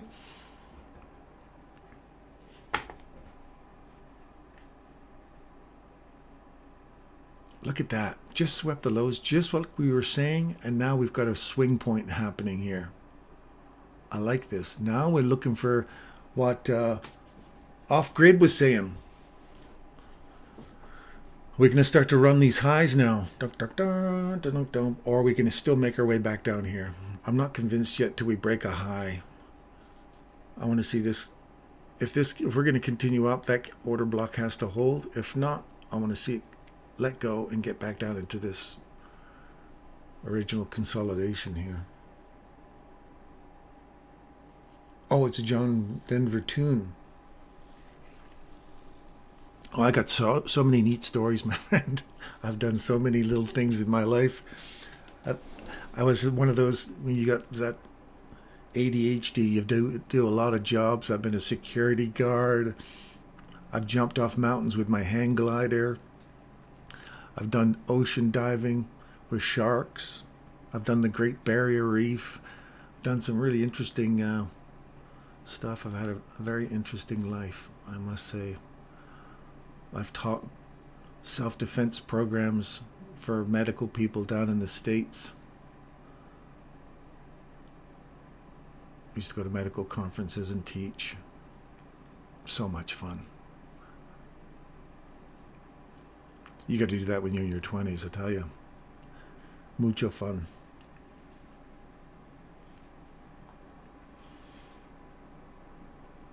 It's such a shame, John. At least I love the fact that John Denver, if he were going to pass away in doing something you love, and he was into airplanes, flying, if you're going to pass away, be doing something you absolutely love and adore. That's for sure. Such a shame. He was such a gifted man too.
Threshold is hold. Oh, there you go.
Yeah, not getting a feel for it either, man.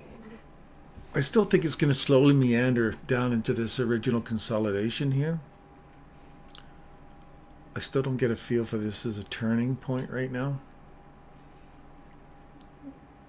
We got the 1 o'clock here. Right now. That's one. Couple of minutes. We should see something happen. If we get back into this original consolidation within the next 12 minutes, there you go.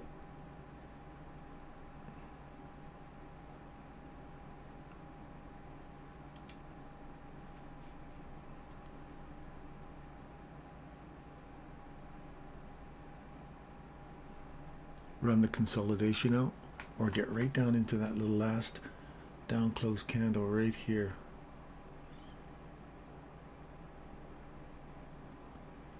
%. Shit, I bet I missed the 50%er, didn't I?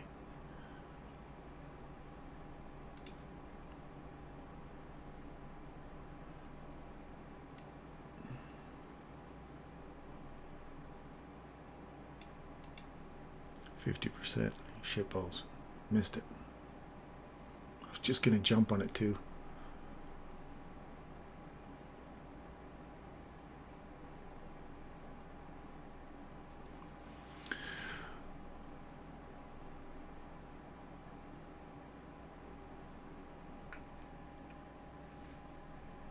Did I call that or what? Yes, I did. 50%. Damn.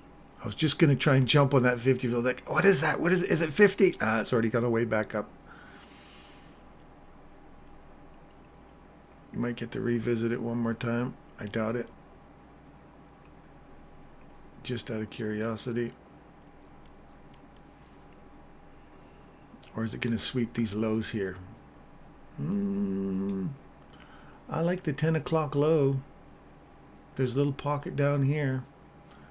I don't think it's done yet.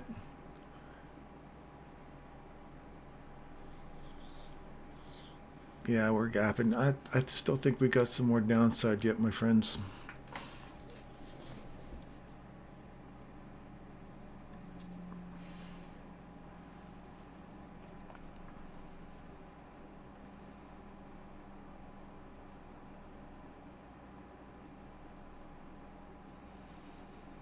See, I'd like to be able to have a trade in here and have the confidence to hold it to that point where you say, yeah, you can call it there. But having the cojones to hold it there, that's my problem, is trying to recognize and say, yeah, that's that level. Well, okay, that level. Oh, that level. Instead of going, well, this all looks good here. We're in a market maker sell now, so this all looks great. That's going to come with time.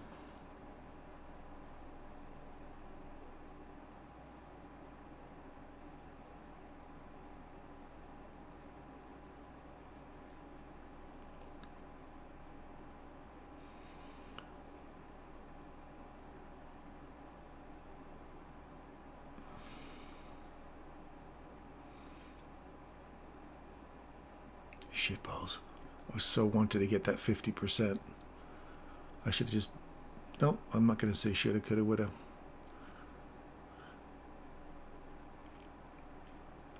Next time I might be more ballsy and just put a buy order in there.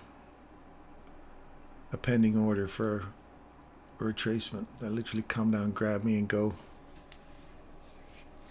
It takes time. We did all right this week. I think all my funded accounts are up now, so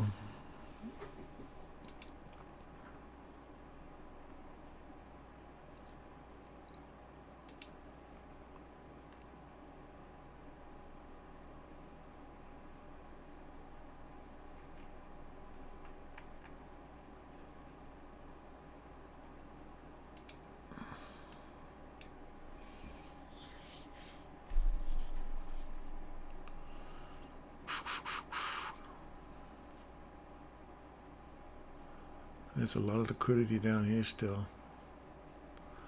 But that could be it.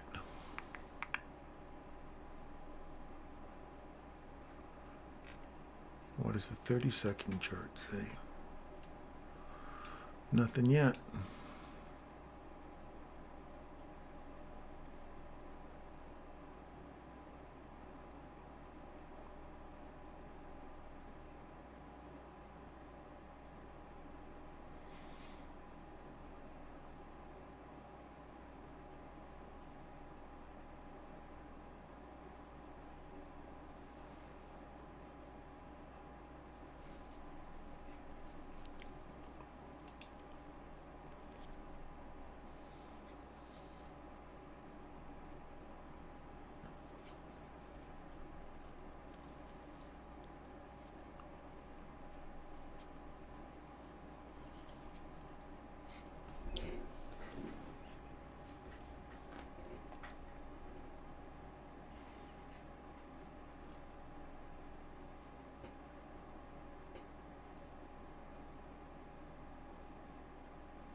Yeah, we have a little pop swing here.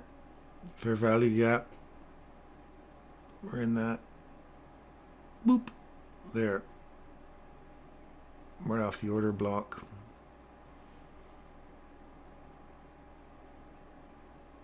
Consequent encroachment.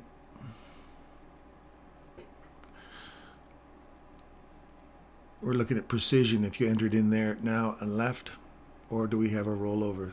We haven't got a break-in structure strong enough. This isn't break enough structure break for me, but it is interesting.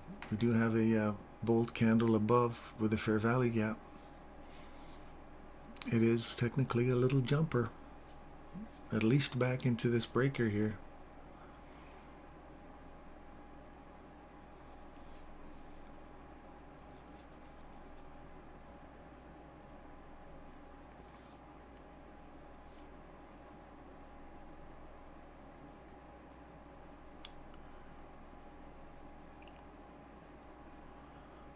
There's one right here too.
Yeah.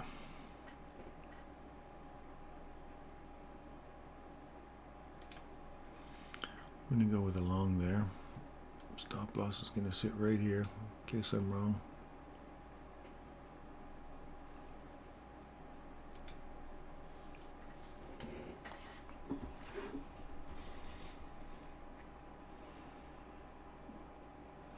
Ideally, you'd like to see it get above that candle first before you get confirmation.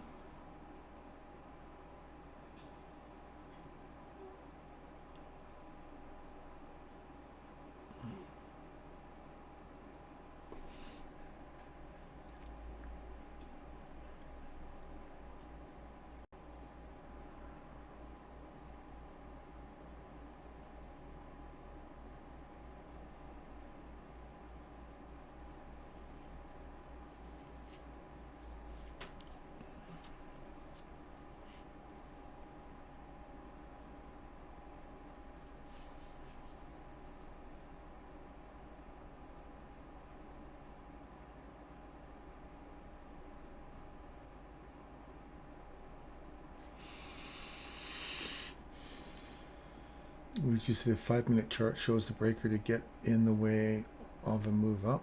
Looks like it to me. Where's the we just closed. Yes, I'm out of that. Oh, no, I'm out of this. Damn it. Close the wrong one. Their body closed below that little threshold there, so I'm out of that. Short and sweet. 5. You may be right, Derek. That might have been the right off that breaker here. Well, this breaker here is what allows this to go up, right? So unless you're looking at the whole range, I think this was the original one that started the whole run up. So we came inside that.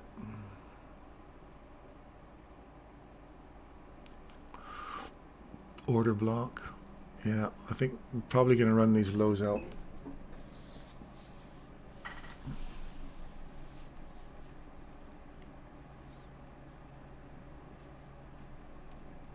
If this, look at that, it came right to the edge of that inversion fair value gap here, inside this breaker. Hit it perfectly right there. Reacted off of it. 1045 candle and associated candles. 1045 candle and associated candles. 1045 candle and associated candles. Like that guy there. Yeah, down, back into it, down. That's finishing off the rest of that market maker sell profile that we talked about for the 1 minute. But it makes sense to me that it's going to run the lows out before lunch, the 10 o'clock low. And then you got the potential lows of the day. And then we're heading right back into that same kind of idea we talked about, which is probably what's happening here on the NASDAQ. Looking for those finally breaking down to get the lows. Now NASDAQ's running for its... remember we talked earlier today, we had two different theories, that one would run higher, one would run lower. The lower downside is what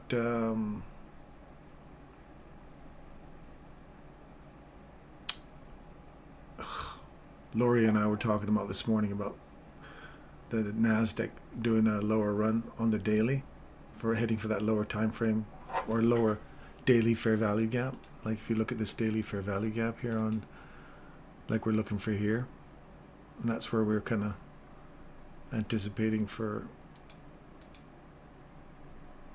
Yeah, they got lots of equal lows sitting down in here. Like there's a ton of it.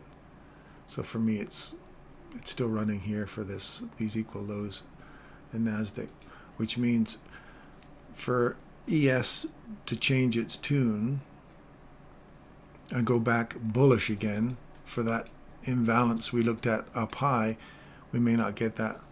We may be sweeping the lows and then run in there tomorrow.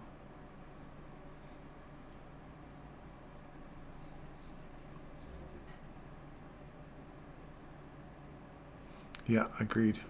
Agreed.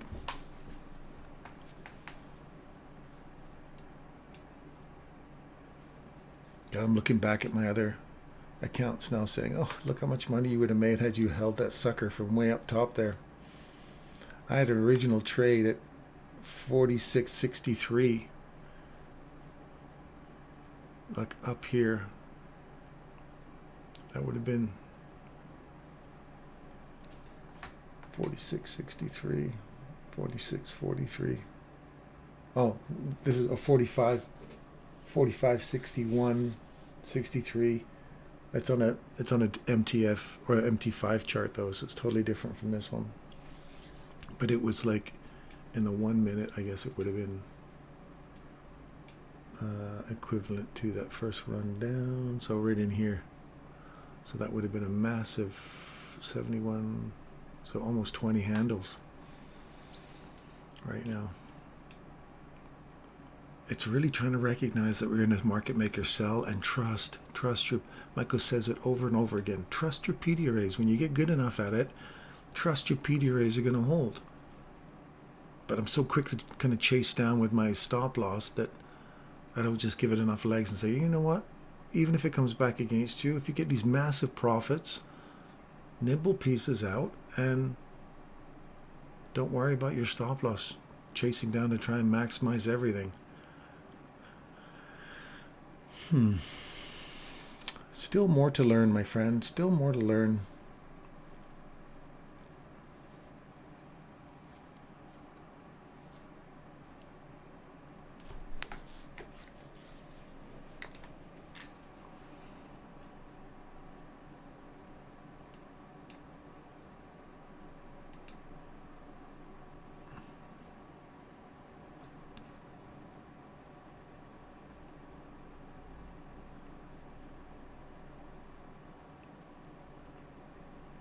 There's that 50% again, I bet. Right there.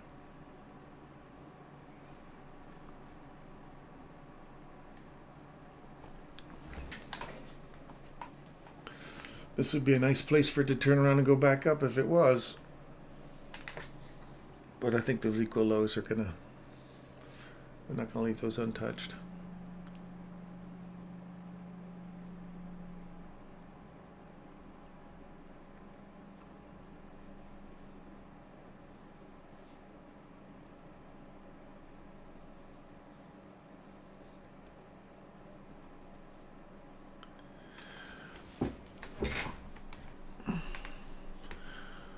Okay, my back's getting really sore, so I think I'm going to call her quits for today.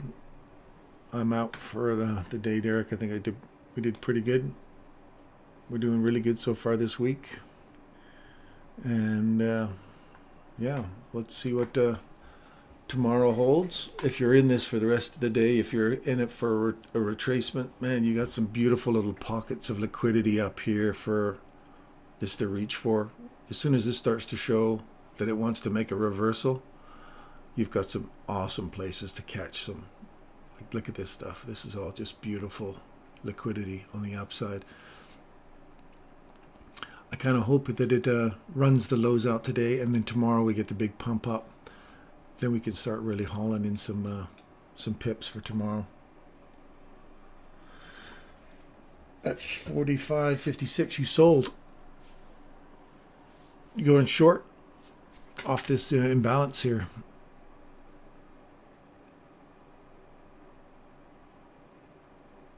Yeah, I'm with you, man. I hope it works. Screw hope. It's in. You got it. Stop loss is above here, I imagine. You got this, buddy. I'll keep an eye on that. Hopefully, I'm going to have a shower, come back down, check it in a few minutes and see how well you did.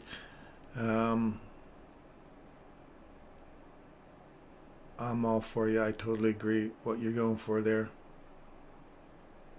Mind you, you got a little tweezer up there, a little equal highs.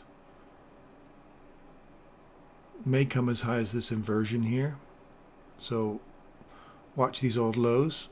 If it taps them, that could be a reversal place, but then you're starting to break market structure again. So yeah, look at this order block here, maybe. There's the threshold. I want to see that hold now. Turn around and go back down. Yeah. Anyway, good luck, my friend. And is above the high. Okay, gotcha. Let me do that double tap top. I'm gonna go above the order block.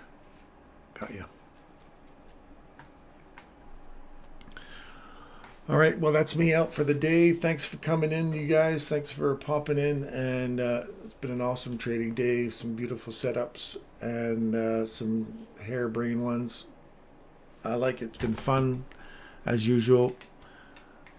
Derek Lauriston, off grid. I like that fact. Thanks for popping in, buddy. And Adam, thanks for coming in again, buddy. I appreciate that too. And we will see you guys tomorrow. And as I always say, share the love out there, my friends. We're in this world for short term, not long term. So make your existence on this planet mean something. Take care of each other out there. We're all in this together. Love you, folks. Love you all. Take care. And I'll see you tomorrow. Super excited about tomorrow, my friends.